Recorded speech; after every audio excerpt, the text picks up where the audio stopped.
Hallelujah. परमेश्वर के पवित्र नाम की तारीफ। आओ कटांगे कहावतां 28 दी 9 कटांगे। कहावतां 28 दी 9 कहावतां 28 दी 9 दे विच लिखिया, ਜਿਹੜਾ ਵਿਵਸਥਾ ਨੂੰ ਸੁਣਨ ਤੋਂ ਕੰਨ ਫੇਰ ਲੈਂਦਾ ਹੈ ਉਸ ਦੀ ਪ੍ਰਾਰਥਨਾ ਵੀ ਘਣਾਉਣੀ ਹੁੰਦੀ ਹੈ। आओ इस पढ़े हुए वचन के लिए प्रार्थना करते हैं।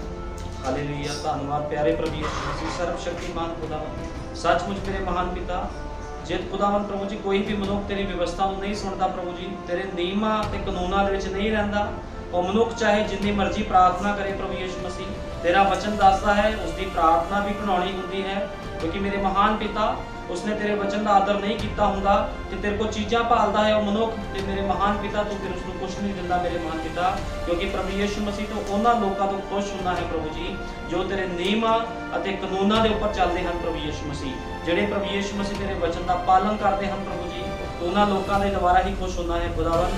ते पवित्र आत्मा मैं तेरा धन्नवाद करदा प्रभु यीशु मसीह इस स्थान दे विच खुदावंदा अज असीं सभे तेरी उपासना दे लई खड़े हां खुदावंदा, ताकि प्रभु यीशु मसीह असीं तेरी मर्जी विच चल सकीए, क्योंकि तू क्या है मेरे महान पिता, 7वां दिन विश्राम का दिन है, 7वां दिन तेरी उपासना का दिन है, ते प्रभु यीशु मसीह असीं तेरे नियमां नूं तेरे हुक्मां नूं मानदे होए खुदावंदा तेरी महिमा ते वडियाई करने लई प्रभु जी 7वें दिन खुदावन तेरी महिमा ते वडियाई करने लई स्थान विच इकट्ठे होए हैं प्रभु जी। पवित्र आत्मा तो इस स्थान विच उतर, बोलण वाला कोई मांस ते लहू ना होवे, क्योंकि तेरे वचन का अनुवाद कोई भी मांस ते लहू नहीं कर सकता, तो अपने वचन का खुद अनुवादक है प्रभु यीशु मसीह, तू उतर खुदावन प्रभु जी ते अपनी दुल्हन दे नाल गलबात कर प्रभु यीशु मसीह। मैं सारा आदर जलाल महिमा प्रभु यीशु मसीह तेरे सामर्थी नाम नूं दिंदा, आमीन। हालेलुया। परमेश्वर के पवित्र नाम की तारीफ होवे। असीं कहावतां 28 ਦੀ 9 ਵਿੱਚ पढ़िया आ, च लिखिया आ, ਜਿਹੜਾ ਵਿਵਸਥਾ ਨੂੰ ਸੁਣਨ ਤੋਂ ਕੰਨ ਫੇਰ ਲੈਂਦਾ ਹੈ ਕਹਿੰਦਾ ਉਸ ਦੀ ਪ੍ਰਾਰਥਨਾ ਵੀ ਘਣਾਉਣੀ ਹੁੰਦੀ ਹੈ। ਵਿਵਸਥਾ ਜੋ ਖੁਦਾ ਦੇ ਵਚਨ ਵਿੱਚ ਨਿਯਮ ਕਾਨੂੰਨ ਵਿਧੀਆਂ ਆ, ਜੇ ਕੋਈ ਉਹਨੂੰ ਨਹੀਂ ਸੁਣਦਾ ਉਹਦੇ ਉੱਪਰ ਨਹੀਂ ਚੱਲਦਾ, ਤੇ ਕਈ ਵਾਰ ਕੀ ਹੁੰਦਾ ਕੋਈ ਮਨੁੱਖ ਜਿਹੜਾ ਕੋਈ ਵੀ ਮਨੁੱਖ ਹੁੰਦਾ, ਕੋਈ ਭੈਣ ਭਾਈ ਹੋ ਸਕਦਾ, ਉਹ ਵਚਨ ਤੇ ਨਹੀਂ ਚੱਲਦਾ, ਲੇਕਿਨ ਉਹ ਸੋਚਦਾ ਆ ਬਿਨਾਂ ਚੱਲੇ ਹੀ ਮੈਨੂੰ ਸਭ ਕੁਝ ਮਿਲ ਜਾਵੇ, बिना चले ही मैं सब कुछ प्राप्त कर लवां। हो सकता कुछ भैन भाई प्रार्थना करते होण भी प्रभु असीं तेरे नियमां कानूनां ते नहीं चल सकते, असीं तेरी व्यवस्था ते नहीं चल सकते, लेकिन फिर भी सानू दे। लेकिन कई बार की हुंदा खुदा दा वचन कहंदा आ इहो जी प्रार्थना की हुंदी घणाउणी हुंदी आ, इहो जी प्रार्थना, ठीक है ना, क्योंकि प्रार्थना भी निस्वार्थ होनी चाहिए, प्रार्थना दे विच कोई स्वार्थ नहीं होना चाहिए। अज लोकी चर्चां दे विच जांदे आ, कोई ना कोई मतलब जरूर हुंदा, लेकिन धन वो मनुख आ जिहदा कोई स्वार्थ नहीं आ, जिहदा कोई भी मतलब नहीं आ, लेकिन वो खुदा दे घर च जांदा, प्रभु जी मैं तेरे घर दे विच आया आ, मैं तेरे घर दे विच आई आ तो सीखण दे लई, क्योंकि जदों मनुख सीखण दे लई आंदा आ, हलीमी दे लाण आंदा आ, ते खुदावंद अपने आप ही रास्तिਆਂ ਨੂੰ खोल दिंदा। लेकिन बहुत मनुख जदों खुदा ਨੂੰ ठगण दी कोशिश करदे आ, खुदा ਨੂੰ ठगण दी कोशिश करदे आ, उदों मुसीबत तंगियां च पै जाते। क्योंकि मैं तुहानूं दसना चाहना आ बहुत लोग ने इस स्थान दे विचों बड़े लोग चले गए, क्यों? क्योंकि स्थान दे विच वचन का अनुवाद हुंदा आ, सही वचन का सही अनुवाद इस स्थान च कीता जांदा, क्योंकि ये जिहड़ा चर्च आ ये दुल्हन का चर्च आ। इस स्थान दे विच गुप्त मन्ना दिता जांदा, ते इस गुप्त मन्ने नूं जिहड़ा भी मनुख खा सकदा वही स्थान दे विच रह सकदा। अज बड़े मनुख इस स्थान चों चले गए, बहुत लोग आंदे आ, वो कहंदे इस स्थान च मसा सही नहीं आ, सानूं इस स्थान दे विच नींद आंदी आ। जे तुहानूं नींद आंदी आ ते की इहदे विच सेवक दा कोई कसूर आ? एक साडा सेवक भाई एक बार प्रचार कर रही सी, वो कहंदा मेरे चर्च एक भाई आया, कहंदा वो कहंदा मैनूं नींद आंदी आ, वो कहंदा मेरे को तेरा कोई इलाज नहीं आ, तू खड़ा हो जाया कर जे तैनूं नींद आंदी आ, कहंदा मैं तेरा कोई इलाज नहीं कर सकदा। ते बिल्कुल सच गल आ, जो खुदा के घर च कोई मनुख आंदा उन्होंने पहलों प्रार्थना करके खुदा के घर में आना चाहिए, प्रभु जी मैनू अपने मसे दे नाल भर, संसार का मसा मेरे उपर ना हो, जो मैं तेरी हैकल दे विच तेरे घर दे विच जावां, जो तेरा दूत स्थान दे विच होके बोले, ते खुदावंद मेरे जीवन दे विच हरेक रुकावटां परेशानियां दूर हो जाण। लेकिन जो कोई मनुख सुता पिया चर्च में आ जाता है, चाहे कोई भी भैन भाई क्यों ना हो, चाहे वो कोई नवा हो, चाहे कोई पुराना हो, वो ये सोचता भी मैं एक रीत पूरी करनी चर्च जाना आ, ਪ੍ਰਚਾਰ ਸੁਣ ਕੇ ਘਰ ਆ ਜਾਣਾ, ਉਹ ਬੰਦਾ ਕਦੇ ਵੀ ਖੁਦਾ ਕੋ ਕੁਝ ਪ੍ਰਾਪਤ ਨਹੀਂ ਕਰ ਸਕਦਾ। ਇਸ ਕਰਕੇ ਬਾਈਬਲ ਦੇ ਵਿੱਚ ਸਾਫ਼ ਲਿਖਿਆ ਕਹਾਵਤਾਂ 28:9 ਵਿੱਚ, ਜਿਹੜਾ ਵਿਵਸਥਾ ਨੂੰ ਸੁਣਨ ਤੋਂ ਕੰਨ ਫੇਰ ਲੈਂਦਾ ਹੈ ਉਸ ਦੀ ਪ੍ਰਾਰਥਨਾ ਵੀ ਘਿਨਾਉਣੀ ਹੁੰਦੀ ਹੈ। ਫਿਰ ਘਿਨਾਉਣੀ ਹੋ ਜਾਂਦੀ ਖੁਦਾ ਦੇ ਅੱਗੇ ਪ੍ਰਾਰਥਨਾ। ਫਿਰ ਖੁਦਾ ਕੀ ਕਰਦਾ? ਪ੍ਰਾਰਥਨਾਵਾਂ ਦਾ ਉੱਤਰ ਨਹੀਂ ਦਿੰਦਾ, ਕਿਉਂਕਿ ਉਹਨੂੰ ਪਤਾ ਆ ਇਹਦੀ ਪ੍ਰਾਰਥਨਾ ਵੀ ਸਵਾਰਥ ਦੇ ਨਾਲ ਭਰੀ ਹੋਈ ਆ, ਤੇ ਇਹੋ ਜਿਹੇ ਮਨੁੱਖਾਂ ਦੀ ਪ੍ਰਾਰਥਨਾ ਖੁਦਾ ਨਹੀਂ ਸੁਣਦਾ। ਮੈਂ ਤੁਹਾਨੂੰ ਬਾਈਬਲ ਦੇ ਵਿੱਚ ਸਿੱਧ ਕਰੂੰਗਾ। ਅਸੀਂ ਕੱਢਾਂਗੇ ਕੂਸ਼ ਦੀ ਕਿਤਾਬ, ਪੁਰਾਣੇ ਨਿਯਮ ਕੂਸ਼ ਦੀ ਕਿਤਾਬ 23:20 ਕੱਢਾਂਗੇ। ਕੂਸ਼ ਦੀ ਕਿਤਾਬ 23:20 ਦੇ ਵਿੱਚ ਲਿਖਿਆ, ਵੇਖੋ ਇੱਕ ਦੂਤ ਤੁਹਾਡੇ ਅੱਗੇ ਘੱਲਦਾ ਹਾਂ ਕਿ ਉਹ ਤੁਹਾਡੇ ਰਾਹ ਵਿੱਚ ਤੁਹਾਡੀ ਰਾਖੀ ਕਰੇ ਅਤੇ ਤੁਹਾਨੂੰ ਉਸ ਸਥਾਨ ਵਿੱਚ ਜਿਹੜਾ ਮੈਂ ਤਿਆਰ ਕੀਤਾ ਹੈ ਲੈ ਜਾਵੇ। ਹੁਣ ਵਚਨ 'ਚ ਲਿਖਿਆ, ਕਹਿੰਦਾ ਮੈਂ ਇੱਕ ਦੂਤ ਨੂੰ ਤੁਹਾਡੇ ਅੱਗੇ ਘੱਲਦਾ ਆ, ਕਹਿੰਦਾ ਉਹ ਤੁਹਾਡੀ ਰਾਹ ਦੇ ਵਿੱਚ ਰਾਖੀ ਕਰੇ ਤੇ ਤੁਹਾਨੂੰ ਉਸ ਸਥਾਨ ਵਿੱਚ ਜਿਹੜਾ ਮੈਂ ਤਿਆਰ ਕੀਤਾ ਹੈ ਲੈ ਜਾਵੇ। ਉਸ ਦੇ ਅੱਗੇ ਚੌਕਸ ਰਹੋ। ਖੁਦਾ ਦਾ ਵਚਨ ਕਹਿ ਰਿਹਾ, ਉਸ ਦੇ ਅੱਗੇ ਚੌਕਸ ਰਹੋ, ਉਸ ਦੀ ਆਵਾਜ਼ ਨੂੰ ਸੁਣੋ। ਹੁਣ ਜੇ ਕੋਈ ਮਨੁੱਖ ਦੂਤ ਦੀ ਆਵਾਜ਼ ਨੂੰ ਨਹੀਂ ਸੁਣਦਾ, ਉਹ ਦੂਤ ਦੀ ਆਵਾਜ਼ ਨੂੰ ਤੁੱਛ ਸਮਝ ਲੈਂਦਾ ਹੈ, ਉਹ ਮਨੁੱਖ ਕਿੱਦਾਂ ਖੁਦਾ ਦੇ ਕੋਲੋਂ ਕੁਝ ਪ੍ਰਾਪਤ ਕਰ ਸਕਦਾ? ਕਦੇ ਵੀ ਨਹੀਂ। ਅਤੇ ਉਸ ਨੂੰ ਨਾ ਛੇੜੋ, ਕਿਉਂ ਜੋ ਉਹ ਤੁਹਾਡੇ ਅਪਰਾਧ ਨੂੰ ਬਖਸ਼ੇਗਾ ਨਹੀਂ। ਇਸ ਲਈ ਭਈ ਮੇਰਾ ਨਾਮ ਉਸ ਵਿੱਚ ਹੈ। ਖੁਦਾ ਦਾ ਨਾਮ ਉਸ ਦੇ ਸੇਵਕਾਂ ਦੇ ਵਿੱਚ ਹੁੰਦਾ ਆ। ਜੇ ਕੋਈ ਅੱਜ ਕਿਸੇ ਵੀ ਸਥਾਨ 'ਚ ਕਿਉਂ ਨਾ ਹੋਵੇ, ਨਬੀ ਦੇ ਸੰਦੇਸ਼ ਦਾ ਪ੍ਰਚਾਰ ਜੇ ਕੋਈ ਸੇਵਕ ਕਰ ਰਿਹਾ ਆ ਆਤਮਾ ਦੇ ਨਾਲ ਭਰ ਕੇ, ਜੇ ਕੋਈ ਉਹਨੂੰ ਕੁਝ ਬੋਲਦਾ ਆ ਤੇ ਕੀ ਕਰਦਾ ਆ? ਉਹ ਖੁਦਾ ਨੂੰ ਹੀ ਬੋਲਦਾ ਆ। ਇਹ ਭੁਲੇਖਾ ਹੁੰਦਾ ਵੀ ਬੰਦਾ ਖੜਾ ਆ, ਉਹ ਖੁਦਾ ਨੂੰ ਹੀ ਬੋਲਦਾ ਹੈ। ਇਸ ਲਈ ਭਈ ਮੇਰਾ ਨਾਮ ਉਸ ਵਿੱਚ ਹੈ। ਸਗੋਂ ਜੇ ਤੁਸੀਂ ਸੱਚਮੁੱਚ ਉਸ ਦੀ ਆਵਾਜ਼ ਨੂੰ ਸੁਣੋ ਅਤੇ ਜੋ ਕੁਝ ਉਹ ਬੋਲਦਾ, ਜੋ ਕੁਝ ਮੈਂ ਬੋਲਦਾ ਹਾਂ ਉਹ ਕਰੋ, ਤਾਂ ਮੈਂ ਤੁਹਾਡੇ ਵੈਰੀਆਂ ਦਾ ਵੈਰੀ ਅਤੇ ਤੁਹਾਡੇ ਵਿਰੋਧੀਆਂ ਦਾ ਵਿਰੋਧੀ ਹੋਵਾਂਗਾ। ਖੁਦਾ ਦਾ ਵਚਨ ਕਹਿੰਦਾ, ਜੇ ਤੁਸੀਂ ਮੇਰੇ ਵਚਨ ਦੀ ਆਵਾਜ਼ ਨੂੰ ਸੁਣੋ, ਮੇਰੇ ਵਚਨ ਤੇ ਕਾਨੂੰਨਾਂ ਵਿਧੀਆਂ ਤੇ ਚੱਲੋ, ਤਾਂ ਕਹਿੰਦਾ ਮੈਂ ਤੁਹਾਡੇ ਵਿਰੋਧੀਆਂ ਦਾ ਵਿਰੋਧੀ ਹੋਵਾਂਗਾ। ਕਿਉਂ ਜੋ ਮੇਰਾ ਦੂਤ ਤੁਹਾਡੇ ਅੱਗੇ ਚੱਲੇਗਾ ਅਤੇ ਤੁਹਾਨੂੰ ਅਮੋਰੀਆਂ, ਹਿੱਤੀਆਂ, ਫਰੀਜੀਆਂ, ਕਨਾਨੀਆਂ, ਯਸੂਬੀਆਂ ਵਿੱਚ ਲਿਆਵੇਗਾ ਅਤੇ ਮੈਂ ਉਹਨਾਂ ਦਾ ਨਾਸ਼ ਕਰਾਂਗਾ। ਹੁਣ ਖੁਦਾ ਦਾ ਵਚਨ ਕਹਿ ਰਿਹਾ, ਜਿਸ ਸਮੇਂ ਦੇ ਵਿੱਚ ਖੁਦਾ ਦਾ ਇੱਕ ਦੂਤ ਜਿਹਦਾ ਨਾਮ ਮੂਸਾ ਸੀਗਾ, ਹਰ ਸਮੇਂ ਵਿੱਚ ਖੁਦਾ ਆਪਣਾ ਦੂਤ ਭੇਜਦਾ। ਉਹਨੇ ਉਸ ਸਮੇਂ ਵਿੱਚ ਮੂਸਾ ਨੂੰ ਭੇਜਿਆ ਸੀ ਤੇ ਅੱਜ ਵੀ ਉਹਨੇ ਆਪਣਾ ਇੱਕ ਦੂਤ ਭੇਜਿਆ ਸੀਗਾ। ਜੇ ਕੋਈ ਦੂਤ ਦੀ ਆਵਾਜ਼ ਨੂੰ ਨਹੀਂ ਸੁਣਦਾ, ਦੂਤ ਦੀ ਆਵਾਜ਼ ਨੂੰ ਤੁੱਛ ਸਮਝਣਾ ਮੌਤ ਆ। ਸਮੇਂ ਦੇ ਸੰਦੇਸ਼ ਵਾਕ ਨੂੰ ਤੁੱਛ ਸਮਝਣਾ ਕੀ ਆ? ਮੌਤ ਆ। ਭਾਈ ਬ੍ਰੈਨਮ ਨੇ ਕਿਹਾ, ਸਾਡੇ ਯੁੱਗ ਦੇ ਨਬੀ ਨੇ ਕਿਹਾ, ਜੇ ਕੋਈ ਦੂਤ ਦੀ ਆਵਾਜ਼ ਨੂੰ ਨਹੀਂ ਸੁਣਦਾ, ਸਮੇਂ ਦੇ ਸੰਦੇਸ਼ ਨੂੰ ਨਹੀਂ ਸੁਣਦਾ, ਤੇ ਉਹਦੇ ਉੱਪਰ ਮੌਤ ਆ ਜਾਵੇਗੀ। ਤੇ ਭਾਈ ਬ੍ਰੈਨਮ ਨੇ ਕਿਹਾ, ਮੌਤ ਦਾ ਮਤਲਬ ਆ ਪਰਮੇਸ਼ਵਰ ਦੇ ਨਾਲ ਵਿਛੋੜਾ। ਪਰਮੇਸ਼ਵਰ ਤੋਂ ਵਿਛੜ ਜਾਂਦਾ ਬੰਦਾ, ਉਹ ਕਦੇ ਵੀ ਫਿਰ ਖੁਦਾ ਨੂੰ ਵੇਖ ਨਹੀਂ ਸਕਦਾ। ਇਹ ਮੌਤ ਕੋਈ ਆਮ ਮੌਤ ਨਹੀਂ ਆ। ਸਾਡੇ ਯੁੱਗ ਦੇ ਨਬੀ ਨੇ ਇਹ ਵੀ ਕਿਹਾ, ਜਦੋਂ ਸਮੇਂ ਦਾ ਸੰਦੇਸ਼ ਤੁਹਾਡੇ ਕੋਲ ਪਹੁੰਚ ਗਿਆ, ਤੁਹਾਡੇ ਕੋਲ ਖਾਲਸ ਵਚਨ ਪਹੁੰਚ ਗਿਆ, ਉਸੇ ਸਮੇਂ ਤੌਬਾ ਕਰੋ। ਲੇਕਿਨ ਅੱਜ ਮੈਂ ਵੇਖਦਾ ਬਹੁਤ ਲੋਕਾਂ ਦੇ ਕੋਲ ਵਚਨ ਪਹੁੰਚਿਆ, ਲੇਕਿਨ ਲੋਕ ਤੌਬਾ ਨਹੀਂ ਕਰਦੇ, ਕਿਉਂਕਿ ਲੋਕਾਂ ਦੇ ਜੀਵਨ ਸਹੀ ਨਹੀਂ ਹੈ। ਲੋਕਾਂ ਦੇ ਜੀਵਨ ਹੀ ਨਹੀਂ ਸਹੀ ਆ। ਭਾਈ ਬ੍ਰੈਨਮ ਨੇ ਕਿਹਾ, ਕਾਂ ਵੀ ਬਪਤਿਸਮਾ ਲੈਂਦੇ ਆ, ਕਾਂ ਵੀ ਬਪਤਿਸਮਾ ਲੈਂਦੇ, ਗਲਤ ਲੋਕ ਵੀ ਬਪਟਾਈਜ਼ ਲੈ ਲੈਂਦੇ ਆ। ਲੇਕਿਨ ਉਸ ਤੋਂ ਅੱਗੇ ਵੀ ਇੱਕ ਕੜੀ ਲਿਖੀ ਗਈ ਸੀਗੀ, ਬਾਈਬਲ ਵਿੱਚ ਲਿਖਿਆ ਆ, ਆਪਣੇ ਆਪਣੇ ਗੁਨਾਹ ਪਾਪਾਂ ਦੀ ਮਾਫੀ ਦੇ ਲਈ ਪ੍ਰਭੂ ਯੀਸ਼ੂ ਮਸੀਹ ਦੇ ਨਾਮ 'ਚ ਬਪਤਿਸਮਾ ਲਓ, ਤਾਂ ਪਵਿੱਤਰ ਆਤਮਾ ਦਾ ਦਾਨ ਪਾਓਗੇ। ਦੂਜਾ ਸਟੈਪ ਹਲੇ ਬਾਕੀ ਆ। ਯੀਸ਼ੂ ਮਸੀਹ ਦੇ ਨਾਮ 'ਚ ਬਪਤਿਸਮਾ ਤਾਂ ਲੈ ਲਿਆ, ਲੇਕਿਨ ਕੀ ਪਵਿੱਤਰ ਆਤਮਾ ਦਾ ਦਾਨ ਵੀ ਪਾਇਆ? ਸਵਾਲ ਇਸ ਗੱਲ ਦਾ ਆ, ਜੇ ਤੁਹਾਡੇ ਕੋਲ ਪਵਿੱਤਰ ਆਤਮਾ ਦਾ ਦਾਨ ਨਹੀਂ ਆ, ਇਹਦਾ ਮਤਲਬ ਤੁਸੀਂ ਖਾਲੀ ਹੋ। ਜਾਂ ਤਾਂ ਤੁਸੀਂ ਖੁਦਾ ਨੂੰ ਆਪਣੇ ਨਾਲ ਲੈ ਕੇ ਚੱਲ ਸਕਦੇ ਹੋ, ਜਾਂ ਸ਼ੈਤਾਨ ਨੂੰ, ਜਾਂ ਸੰਸਾਰ ਨੂੰ। ਜੇ ਤੁਹਾਡੇ ਨਾਲ ਖੁਦਾ ਨਹੀਂ ਆ, ਤੁਹਾਡੇ ਵਿੱਚ ਖੁਦਾ ਦਾ ਵਚਨ ਨਹੀਂ ਆ, ਫਿਰ ਇਹਦਾ ਇੱਕੋ ਹੀ ਮਤਲਬ ਨਿਕਲਦਾ ਆ ਵੀ ਉਸ ਭੈਣ ਭਾਈ ਦੇ ਅੰਦਰ ਫਿਰ ਸ਼ੈਤਾਨ ਦਾ ਆਤਮਾ ਹੈ। ਕਿਉਂਕਿ ਇੱਕ ਮਿਆਨ ਦੇ ਵਿੱਚ ਦੋ ਤਲਵਾਰਾਂ ਨਹੀਂ ਰਹਿ ਸਕਦੀਆਂ। ਇੱਕ ਮਨੁੱਖ ਦੇ ਅੰਦਰ ਦੋ ਸੁਭਾਅ ਕੰਮ ਨਹੀਂ ਕਰ ਸਕਦੇ, ਵੀ ਕਿਤੇ ਉਹ ਆਤਮਿਕ ਵੀ ਬਣ ਜਾਵੇ ਜਾਂ ਉਹੀ ਮਨੁੱਖ ਸਰੀਰਕ ਬਣ ਜਾਵੇ। ਇਸ ਤਰ੍ਹਾਂ ਨਹੀਂ ਹੁੰਦਾ ਕਦੇ ਵੀ। ਜਾਂ ਤਾਂ ਨਬੀ ਨੇ ਕਿਹਾ ਤੁਸੀਂ ਆਤਮਿਕ ਹੋ, ਜਾਂ ਫਿਰ ਤੁਸੀਂ ਸਰੀਰਕ ਹੋ। ਲੇਕਿਨ ਅੱਜ ਅਸੀਂ ਵੇਖਦੇ ਆ ਮਨੁੱਖ ਆਤਮਿਕ ਵੀ ਦਿਖਾਉਂਦੇ ਆਪਣੇ ਆਪ ਨੂੰ ਤੇ ਸਰੀਰਕ ਵੀ ਹੋ ਜਾਂਦੇ ਆ। ਇਸ ਕਰਕੇ ਪ੍ਰਕਾਸ਼ ਦੀ ਪੋਥੀ ਵਿੱਚ ਲਿਖਿਆ ਸੀਲ ਗਰਮ ਨਹੀਂ ਬਣਨਾ, ਜਾਂ ਤਾਂ ਤੱਤੇ ਹੋਵੋ ਜਾਂ ਠੰਡੇ ਹੋਵੋ। ਲੇਕਿਨ ਅੱਜ ਕੀ ਆ, ਲੋਕ ਮਿਕਸ ਆ। ਇਸ ਕਰਕੇ ਭਾਈ ਬ੍ਰੈਨਮ ਨੇ ਕਿਹਾ ਸਭ ਤੋਂ ਖਤਰਨਾਕ ਕੌਣ ਆ? ਤਿੰਨ ਤਰ੍ਹਾਂ ਦੇ ਲੋਕ ਚਰਚ ਦੇ ਵਿੱਚ ਆਉਂਦੇ ਆ। ਸਭ ਤੋਂ ਖਤਰਨਾਕ ਢੋਂਗੀ ਵਿਸ਼ਵਾਸੀ ਆ। ਇੱਕ ਹੁੰਦਾ ਵਿਸ਼ਵਾਸੀ, ਇੱਕ ਹੁੰਦਾ ਆ ਅਵਿਸ਼ਵਾਸੀ,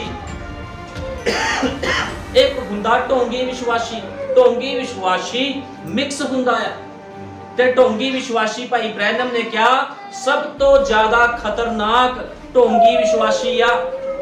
ਢੋਂਗੀ ਵਿਸ਼ਵਾਸੀ ਦਾ ਕੰਮ ਹੁੰਦਾ ਆ ਉਹ ਚਰਚ ਵਿੱਚ ਆ ਕੇ ਆਪਣੇ ਆਪ ਨੂੰ ਬਹੁਤ ਆਤਮਿਕ ਦਿਖਾਉਂਦਾ ਆ, ਜਾਂ ਉਹ ਸੰਤਾਂ ਸੇਵਕਾਂ ਦੇ ਵਿੱਚ ਜਾ ਕੇ ਬੈਠ ਜਾਵੇ, ਉਹ ਭੈਣ ਭਾਈ ਬਹੁਤ ਆਤਮਿਕ ਦਿਖਾਉਂਦਾ ਵੀ ਮੇਰੇ ਤੋਂ ਵੱਧ ਆਤਮਿਕ ਕੋਈ ਨਹੀਂ ਆ। ਲੇਕਿਨ ਜਦੋਂ ਵਚਨ ਨੂੰ ਜੀਣ ਦੀ ਵਾਰੀ ਆਂਦੀ ਆ ਉਹੀ ਮਨੁੱਖ ਖੁਦਾ ਨੂੰ ਛੱਡ ਕੇ ਭੱਜ ਜਾਂਦੇ ਆ। ਇਹ ਹੁੰਦੇ ਆ ਢੋਂਗੀ ਵਿਸ਼ਵਾਸੀ। ਤੇ ਕਦੇ ਵੀ ਢੋਂਗੀ ਵਿਸ਼ਵਾਸੀ ਖੁਦਾ ਦੇ ਕੋਲੋਂ ਕੁਝ ਵੀ ਪ੍ਰਾਪਤ ਨਹੀਂ ਕਰ ਸਕਦੇ। ਸਾਡੇ ਯੁੱਗ ਦੇ ਨਬੀ ਨੇ ਕਿਹਾ ਆ ਕੋਈ ਵੀ ਮਨੁੱਖ ਵਚਨ ਨੂੰ ਨਹੀਂ ਕੱਢ ਸਕਦਾ, ਕੋਈ ਵੀ ਮਨੁੱਖ। ਅੱਜ ਮਨੁੱਖ ਸੋਚਦਾ ਨਹੀਂ ਪਰਮੇਸ਼ਵਰ ਸਾਨੂੰ ਮਾਰੂਗਾ ਨਹੀਂ, ਪਰਮੇਸ਼ਵਰ ਸਾਡੇ ਨਾਲ ਪਿਆਰ ਕਰਦਾ ਆ। ਪਰਮੇਸ਼ਵਰ ਪਿਆਰ ਕਰਦਾ, ਉਹਨੇ ਅਮੀਰ ਬੰਦੇ ਨੂੰ ਵੀ ਪਿਆਰ ਕੀਤਾ ਸੀ। ਲੇਕਿਨ ਭਾਈ ਬ੍ਰੈਨਮ ਕਹਿੰਦਾ ਅਗਲੀ ਘੜੀ ਉਹ ਅਮੀਰ ਸ਼ਾਸਕ ਨਰਕ ਦੇ ਵਿੱਚ ਸੀਗਾ। ਜੇ ਕੋਈ ਖੁਦਾ ਦੀ ਆਗਿਆਕਾਰੀ ਨਹੀਂ ਕਰਦਾ ਉਹ ਜਿੱਥੇ ਮਰਜ਼ੀ ਚਲ ਜੇ। ਕਹਿੰਦੇ ਇੱਕ ਬੱਚਾ ਨਲਾਇਕ ਹੋਵੇ, ਇੱਕ ਸਕੂਲ ਦੇ ਵਿੱਚ ਬੜਾ ਹੀ ਨਲਾਇਕ ਆ, ਉਹਦੇ ਮਾਪਿਓ ਕਹਿੰਦੇ ਨੇ ਦੂਜੇ ਸਕੂਲ ਦੇ ਵਿੱਚ ਭਰਤੀ ਕਰਾ ਦਿੰਦੇ, ਸ਼ਾਇਦ ਇਹ ਹੁਸ਼ਿਆਰ ਬਣ ਜਾਵੇ। ਉਹ ਬੱਚਾ ਕਦੇ ਹੁਸ਼ਿਆਰ ਨਹੀਂ ਬਣੇਗਾ ਕਿਉਂਕਿ ਇਹਦੇ ਅੰਦਰ ਉਹ ਕੁਆਲਿਟੀ ਨਹੀਂ ਪਾਈ ਜਾਂਦੀ। ਅੱਜ ਬਹੁਤ ਮਨੁੱਖ ਚਰਚਾਂ ਨੂੰ ਛੱਡ ਕੇ ਭੱਜ ਜਾਂਦੇ ਆ। ਉਹ ਸੋਚਦੇ ਇਸ ਚਰਚੇ ਸਾਨੂੰ ਕੁਝ ਨਹੀਂ ਮਿਲਿਆ, ਅਸੀਂ ਦੂਜੇ ਚਰਚ 'ਚ ਪ੍ਰਾਪਤ ਕਰ ਲਵਾਂਗੇ। ਲੇਕਿਨ ਖੁਦਾ ਦਾ ਵਚਨ ਫਿਰ ਉੱਥੇ ਆ ਕੇ ਖੜਾ ਹੋ ਜਾਵੇਗਾ ਸਾਹਮਣੇ। ਉਹ ਕਹੇਗਾ ਆਪਣਾ ਜੀਵਨ ਸੁਧਾਰ। ਫਿਰ ਕਿੱਥੇ ਕਿੱਥੋਂ ਮਨੁੱਖ ਭੱਜੇਗਾ। ਇਸ ਕਰਕੇ ਅੱਜ ਲੋਕ ਕੀ ਕਰਦੇ, ਦੂਤ ਦੀ ਆਵਾਜ਼ ਦਾ ਇਨਕਾਰ ਕਰ ਦਿੰਦੇ ਆ। ਜਿੱਥੇ ਮਰਜ਼ੀ ਚਲੇ ਜਾਵੋ ਦੂਤ ਨੇ ਹੀ ਅੱਗੇ ਖੜਨਾ। ਤੇ ਦੂਤ ਕੌਣ ਆ? ਸਮੇਂ ਦਾ ਸੰਦੇਸ਼ ਹੀ ਉਹ ਦੂਤ ਆ। ਜਦੋਂ ਮੂਸਾ ਦੇ ਸਮੇਂ ਮੂਸਾ ਦੇ ਅੰਦਰ ਕੌਣ ਸੀਗਾ? ਖੁਦਾ ਸੀਗਾ। ਖੁਦਾ ਹੀ ਸਮੇਂ ਦਾ ਸੰਦੇਸ਼ ਸੀਗਾ। ਜਿਹੜੇ ਮੂਸਾ ਨੇ ਆਗਿਆ ਲੋਕਾਂ ਨੂੰ ਦਿੱਤੀ ਵੀ ਤੁਸੀਂ ਖੁਦਾ ਦੇ ਵਚਨ ਦੇ ਪਿੱਛੇ ਚੱਲੋ, ਤੇ ਜਦੋਂ ਉਹਨਾਂ ਨੇ ਇਨਕਾਰ ਕੀਤਾ ਤੇ ਵਿਪਤਾ ਪਰੇਸ਼ਾਨੀਆਂ ਵਿੱਚੋਂ ਲੋਕ ਪੈ ਗਏ। ਜਦੋਂ ਲੋਕਾਂ ਨੇ ਮੂਸਾ ਦਾ ਇਨਕਾਰ ਕੀਤਾ, ਉਹਨਾਂ ਨੇ ਮੂਸਾ ਦਾ ਇਨਕਾਰ ਨਹੀਂ ਸੀ ਕੀਤਾ, ਉਹਨਾਂ ਨੇ ਪਰਮੇਸ਼ਵਰ ਦਾ ਇਨਕਾਰ ਕਰ ਦਿੱਤਾ ਸੀਗਾ।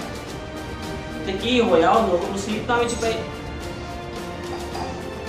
ਹੁਣ ਨਬੀ ਨੇ ਕਿਹਾ ਪਰਮੇਸ਼ਵਰ ਆਪਣੇ ਦਾਸ ਮੂਸਾ ਨਾਲ ਗੱਲ ਕਰ ਰਿਹਾ ਹੈ।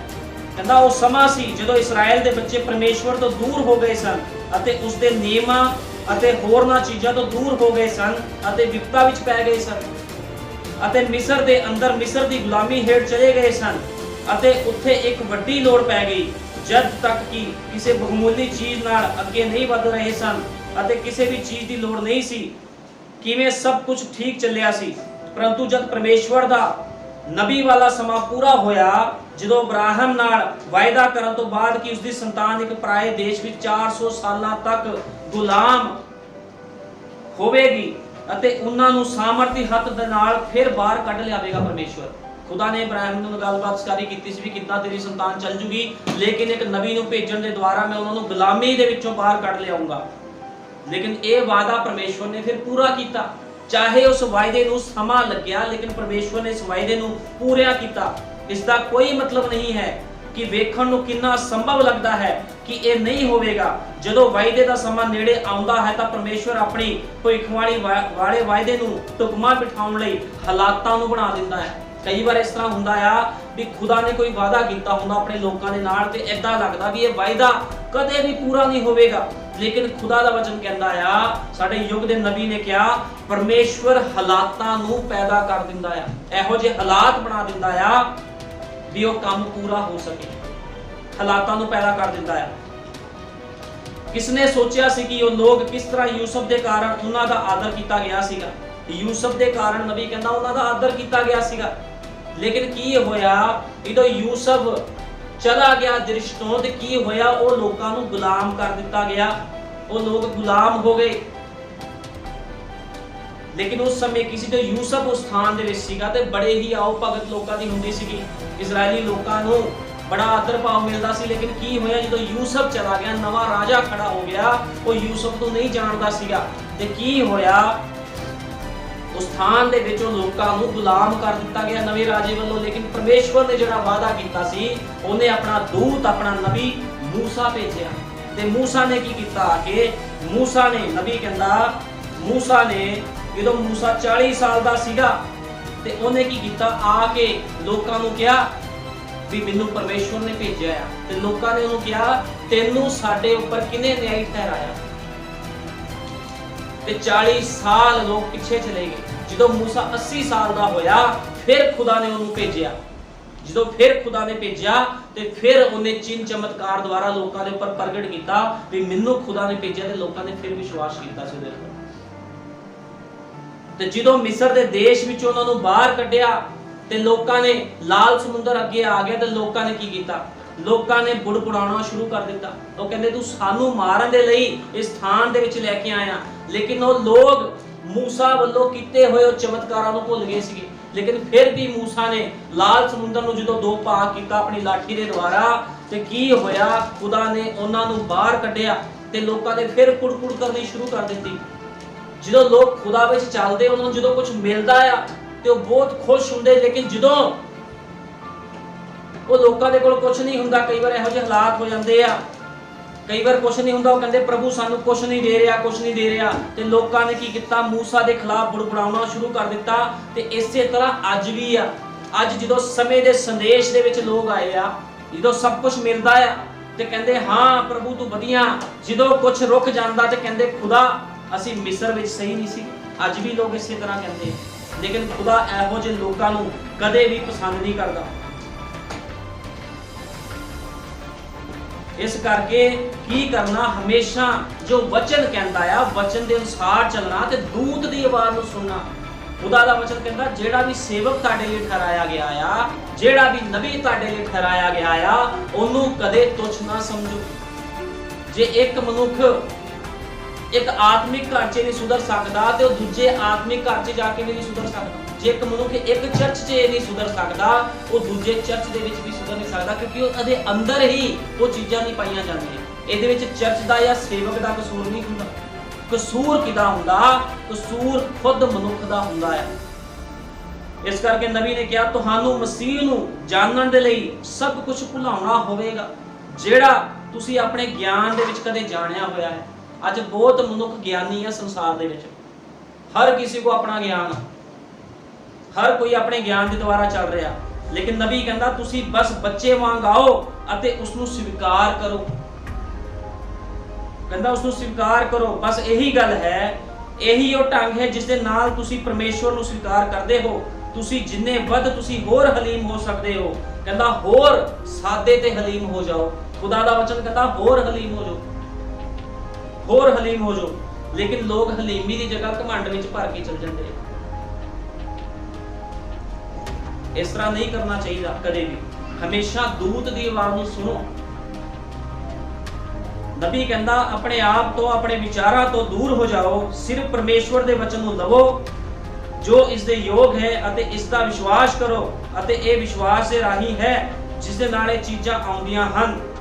ये नहीं कि तुसी की समझ सकते हो। वो कहता तुसी की समझ सकते, ये नहीं, विश्वास के द्वारा आओ तो विश्वास नूं ग्रहण करो, आके जीवंदे वचन नूं लो आके। लेकिन अज लोग की करते हैं, लोग वचन तो भजते तो दूत की आवाज़ नूं नहीं सुनते। लेकिन खुदा कहता मैं तुहाडे अगे एक दूत घल्लदा, कहता चौकस रहो उहदे सामने। लेकिन अज की है, किसी नूं खुदा का डर नहीं है। लेकिन एक छोटा झुंड है जिहदे उपर पवित्र आत्मा है, जिन्होंने पवित्र आत्मा इस्तेमाल करता, उसका नाम दुल्हन आ। ते दुल्हन कदे भी वचन तो बाहर काम नहीं करती, क्योंकि दुल्हन खुदा का हिस्सा है। दुल्हन खुदा का 50% हिस्सा है, 50% हिस्सा है दुल्हन। पर लोग की करते हैं, हालातों को देखते हैं। इजरायली लोगों ने हालातों को देख लिया, लेकिन वायदे को नहीं देखा उन्होंने। प्रभु ने वायदा किया सी मैं तुहानू मिस्र विचों कढ के कनान दे विच लैके जावांगा। और रास्ते दे विच तंगियां आईयां, मुसीबतां आईयां, लेकिन लोगों ने की किया? लोगों ने तंगियां ते मुसीबतां वाल देखा, लेकिन लोगों ने वायदे वाल नहीं देखा। नबी ने क्या आया, नबी ने कहा लोग हालातों को देखने वाले फेल हो जाते हैं। नबी ने कहा कि ਜਿਹੜੇ ਲੋਕ ਹਾਲਾਤਾਂ ਵੱਲ ਵੇਖਦੇ ਆ ਉਹ ਫੇਲ ਹੋ ਜਾਂਦੇ ਆ। ਲੇਕਿਨ ਯਹੋਸ਼ੂਆ ਤੇ ਕਲੇਬ ਨੇ ਹਾਲਾਤਾਂ ਵੱਲ ਨਹੀਂ ਸੀ ਦੇਖਿਆ, ਉਹਨਾਂ ਨੇ ਵਾਅਦੇ ਵੱਲ ਦੇਖਿਆ ਸੀ। ਅੱਜ ਕੀ ਪ੍ਰਭੂ ਯੀਸ਼ੂ ਮਸੀਹ ਨੇ ਵਾਅਦਾ ਨਹੀਂ ਕੀਤਾ ਵੀ ਮੈਂ ਤੁਹਾਨੂੰ ਜਿਉਂਦਾ ਉਠਾਵਾਂਗਾ, ਮੈਂ ਤੁਹਾਨੂੰ ਰੈਪਚਰ ਵਿੱਚ ਲੈ ਕੇ ਜਾਵਾਂਗਾ। ਤੇ ਜੇ ਅੱਜ ਨਬੀ ਦਾ ਸੰਦੇਸ਼ ਸਾਡੇ ਕੋਲ ਪਹੁੰਚਿਆ ਆ ਤੇ ਕਿਉਂ ਲੋਕ ਉਸ ਦੇ ਉੱਪਰ ਨਹੀਂ ਚੱਲਦੇ? ਕਿਉਂਕਿ ਲੋਕ ਹਾਲਾਤਾਂ ਨੂੰ ਵੇਖ ਰਹੇ ਆ ਵੀ ਅਸੀਂ ਸੰਦੇਸ਼ ਦੇ ਵਿੱਚ ਆ ਗਏ, ਸਾਡੇ ਬਿਜ਼ਨਸ ਬੰਦ ਹੋ ਗਏ, ਸਾਡਾ ਇਹ ਹੋ ਗਿਆ, ਸਾਡਾ ਉਹ ਹੋ ਗਿਆ, ਲੇਕਿਨ ਵਾਅਦੇ ਵੱਲ ਨਹੀਂ ਦੇਖ ਰਹੇ। ਲੇਕਿਨ ਮੈਂ ਤੁਹਾਨੂੰ ਦੱਸਣਾ ਚਾਹੁੰਦਾ ਮੇਰੇ ਭੈਣ ਭਾਈਓ ਜੀਜੋ, ਜੇ ਤੁਸੀਂ ਹਾਲਾਤਾਂ ਵੱਲ ਨਾ ਵੇਖੋ ਤਾਂ ਵਧੀਆ ਗੱਲ ਆ, ਤੁਸੀਂ ਵਾਅਦੇ ਵੱਲ ਵੇਖੋ ਵੀ ਖੁਦਾ ਨੇ ਵਾਅਦਾ ਕੀ ਕੀਤਾ ਹੈ। ਖੁਦਾ ਦੇ ਵਾਅਦੇ ਵੱਲ ਦੇਖੋ। ਇਸ ਕਰਕੇ ਯਹੋਸ਼ੂਆ ਤੇ ਕਲੇਬ ਨੇ ਵਾਅਦੇ ਵੱਲ ਵੇਖਿਆ, ਉਹਨਾਂ ਨੇ ਹਾਲਾਤਾਂ ਵੱਲ ਨਹੀਂ ਦੇਖਿਆ ਵੀ ਹਾਲਾਤ ਕਿੱਦਾਂ ਦੇ ਸੀਗੇ। ਉਹਨਾਂ ਨੇ ਵਚਨ ਦੇ ਵੱਲ ਦੇਖਿਆ, ਉਹਨਾਂ ਨੇ ਆਪਣੇ ਯੁੱਗ ਦੇ ਨਬੀ ਮੂਸਾ ਵੱਲ ਵੇਖਿਆ। ਅੱਜ ਵੀ ਤੁਹਾਨੂੰ ਆਪਣੇ ਯੁੱਗ ਦੇ ਨਬੀ ਭਾਈ ਵਿਲੀਅਮ ਮੈਰਿਨ ਬ੍ਰੈਨਮ ਵੱਲ ਵੇਖਣ ਦੀ ਲੋੜ ਆ ਵੀ ਉਹ ਸਾਡੇ ਕੋਲ ਖੁਦਾ ਦਾ ਦੂਤ ਬਣ ਕੇ ਆਇਆ ਤੇ ਉਹਨੇ ਕੀ ਕੀਤਾ, ਉਹਨੇ ਆ ਕੇ ਸਮੇਂ ਦਾ ਸੰਦੇਸ਼ ਸਾਨੂੰ ਦਿੱਤਾ ਵੀ ਅਸੀਂ ਸਮੇਂ ਦੇ ਸੰਦੇਸ਼ ਦੇ ਅਨੁਸਾਰ ਕਿੱਦਾਂ ਜੀਵਨ ਬਤੀਤ ਕਰਨਾ। ਕਿ ਅੱਜ ਲੋਕ ਮਿਸਰ ਦੇ ਵਿੱਚ ਨਹੀਂ ਫਸੇ ਹੋਏ, ਸੰਸਾਰ ਦੇ ਵਿੱਚ ਨਹੀਂ ਫਸੇ ਹੋਏ, ਤੇ ਖੁਦਾਵੰਦ ਕਿਉਂ ਆਇਆ? ਉਹਨੇ ਆਪਣਾ ਦੂਤ ਕਿਉਂ ਭੇਜਿਆ? ਉਸਨੇ ਆਪਣੇ ਯੁੱਗ ਦੇ ਨਬੀ ਭਾਈ ਵਿਲੀਅਮ ਬ੍ਰੈਨਮ ਨੂੰ ਕਿਉਂ ਭੇਜਿਆ? ਵੀ ਲੋਕਾਂ ਨੂੰ ਮਿਸਰ ਦੇ ਵਿੱਚੋਂ ਬਾਹਰ ਕੱਢ ਕੇ ਉਸ ਕਨਾਨ ਦੇ ਵਿੱਚ ਪ੍ਰਵੇਸ਼ ਕਰਵਾ ਦੇਵੇ, ਉਸ ਜੀਵਨ ਦੇ ਰਾਹ ਵੱਲ ਲੈ ਕੇ ਜਾਵੇ। ਲੇਕਿਨ ਲੋਕ ਕੀ ਕਰਦੇ ਆ? ਰਾਸਤੇ ਵਿੱਚ ਕੁੜਕੁੜ ਕਰਨਾ ਸ਼ੁਰੂ ਕਰ ਦਿੰਦੇ ਆ। ਜਿੱਥੇ ਮਰਜ਼ੀ ਕੋਈ ਚਲਾ ਜਾਵੇ, ਜਦੋਂ ਤੱਕ ਕੋਈ ਮਨੁੱਖ ਆਪਣਾ ਜੀਵਨ ਨਹੀਂ ਸੁਧਾਰਦਾ, ਉਹ ਕਦੇ ਵੀ ਬਰਕਤ ਨਹੀਂ ਪਾਵੇਗਾ, ਕਦੇ ਸ਼ਾਂਤੀ ਨਹੀਂ ਪਾਵੇਗਾ। ਕਿਉਂਕਿ ਗੱਲ ਹੈ ਜੀਵਨ ਸੁਧਾਰਨ ਦੀ। ਜੀਵਨ ਲੋਕਾਂ ਦਾ ਆਪਣਾ ਸਹੀ ਨਹੀਂ ਤੇ ਦੋਸ਼ ਕਿਹਦੇ ਉੱਪਰ ਲਾਇਆ ਜਾਂਦਾ? ਸੇਵਕ ਦੇ ਉੱਪਰ। ਹੁਣ ਉਸ ਸਮੇਂ ਜਦੋਂ ਮੂਸਾ ਧਰਤੀ ਤੇ ਸੀਗਾ, ਲੋਕਾਂ ਨੂੰ ਬਾਹਰ ਲੈ ਕੇ ਗਿਆ ਲਾਲ ਸਮੁੰਦਰ ਵਿੱਚੋਂ ਕੱਢ ਕੇ, ਲੋਕਾਂ ਦੇ ਜੀਵਨ ਆਪਣੇ ਸਹੀ ਨਹੀਂ ਸੀਗੇ ਤੇ ਦੋਸ਼ ਕਿਹਦੇ ਉੱਪਰ ਲਾ ਰਹੇ ਸੀਗੇ? ਮੂਸਾ ਦੇ ਉੱਪਰ।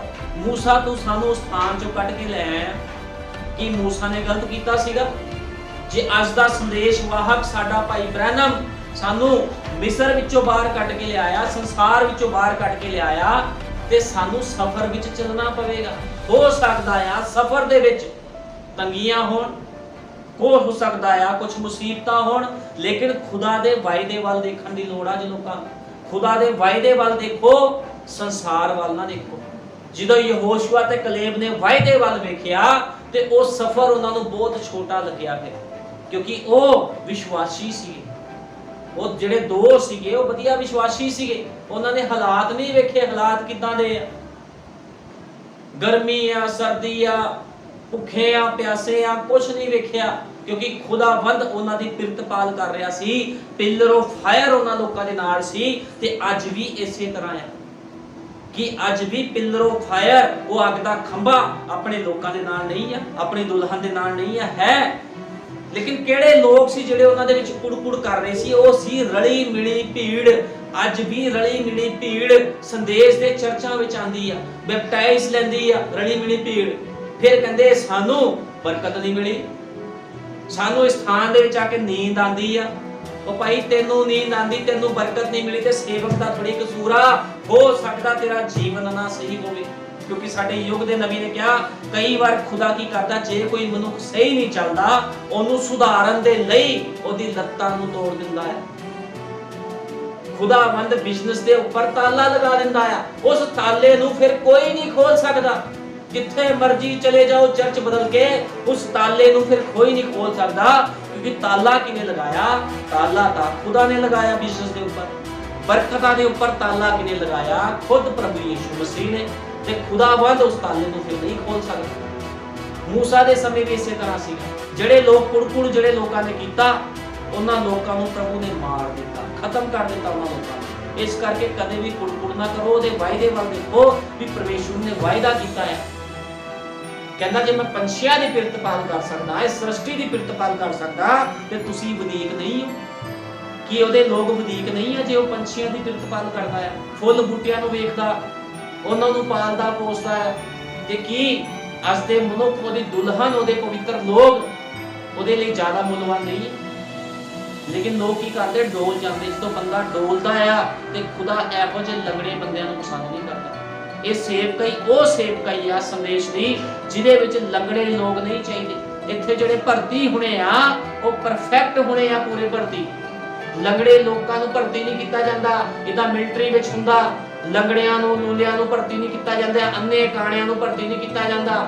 ਹੱਥ ਦੀ ਉਂਗਲੀ ਛੋਟੀ ਵੱਡੀ ਹੋਵੇ ਭਰਤੀ ਨਹੀਂ ਹੁੰਦੇ, ਕਿਉਂਕਿ ਉਹ ਕੀ ਹੁੰਦੇ ਆ, ਬੱਜ ਹੁੰਦੇ ਆ। ਤੇ ਖੁਦਾਵੰਦ ਵੀ ਬੱਜ ਲੋਕਾਂ ਨੂੰ ਕਦੇ ਇਸਤੇਮਾਲ ਨਹੀਂ ਕਰਦਾ। ਜਿੱਥੇ ਮਰਜ਼ੀ ਕੋਈ ਚਰਚ ਚਲਾ ਜਾਵੇ, ਜਿੱਥੇ ਮਰਜ਼ੀ, ਚਾਹੇ ਕੋਈ ਸਥਾਨ ਦੇ ਵਿੱਚੋਂ ਇੰਡੀਆ ਦੇ ਵਿੱਚੋਂ ਭਾਈ ਬ੍ਰੈਨਨ ਦਾ ਬੇਟਾ ਬਿਲੀ ਪੋਲ ਸੇਵਾ ਕਰ ਰਿਹਾ ਬਾਹਰ, ਉਹਦੇ ਚਰਚ ਵੀ ਕਿਉਂ ਨਾ ਚਲੇ ਜਾਵੇ। ਜਿਹੜਾ ਬੰਦਾ ਇੱਕ ਸਥਾਨ ਤੇ ਨਹੀਂ ਸੁਧਰ ਸਕਦਾ, ਉੱਥੇ ਵੀ ਜਾ ਕੇ ਨਹੀਂ ਸੁਧਰ ਸਕਦਾ, ਜਿੱਥੇ ਮਰਜ਼ੀ ਕੋਈ ਕਿਉਂ ਨਾ ਚਲਾ ਜਾਵੇ। ਕਿਉਂਕਿ ਜੀਵਨ ਤਾਂ ਆਪਣਾ ਹੀ ਸੁਧਾਰਨਾ ਪੈਣਾ ਹੈ। ਜਿਹਦਾ ਜੀਵਨ ਸਹੀ ਆ ਉਹ ਜਿੱਥੇ ਮਰਜ਼ੀ ਚਲਾ ਜਾਏ, ਉਹਦਾ ਜੀਵਨ ਸਹੀ ਰਹਿਣਾ ਹਮੇਸ਼ਾ। ਅੱਜ ਲੋਕ ਦੋਸ਼ ਲਾਉਂਦੇ ਆ ਸਾਨੂੰ ਇਸ ਚਰਚ ਤੋਂ ਬਰਕਤ ਨਹੀਂ ਮਿਲੀ। ਚਰਚ ਤੋਂ ਥੋੜੀ ਬਰਕਤ ਮਿਲਣੀ ਭਾਈ, ਤੈਨੂੰ ਬਰਕਤ ਤੇਰੇ ਕੰਮਾਂ ਦੁਆਰਾ ਹੀ ਮਿਲਣੀ ਹੈ, ਤੇਰੇ ਵਿਸ਼ਵਾਸ ਦੁਆਰਾ ਤੈਨੂੰ ਬਰਕਤ ਮਿਲਣੀ ਆ। ਪ੍ਰਭੂ ਯਿਸੂ ਮਸੀਹ ਜਦੋਂ ਇਸ ਦੁਨੀਆ 'ਚ ਆਇਆ, ਸੰਸਾਰ 'ਚ ਆਇਆ, ਉਹ ਲੋਕਾਂ ਨੂੰ ਕਹਿੰਦਾ ਸੀਗਾ ਕੀ ਤੂੰ ਮੇਰੇ ਤੇ ਵਿਸ਼ਵਾਸ ਕਰਦੀ ਆ, ਕੀ ਤੂੰ ਮੇਰੇ ਤੇ ਵਿਸ਼ਵਾਸ ਕਰਦਾ।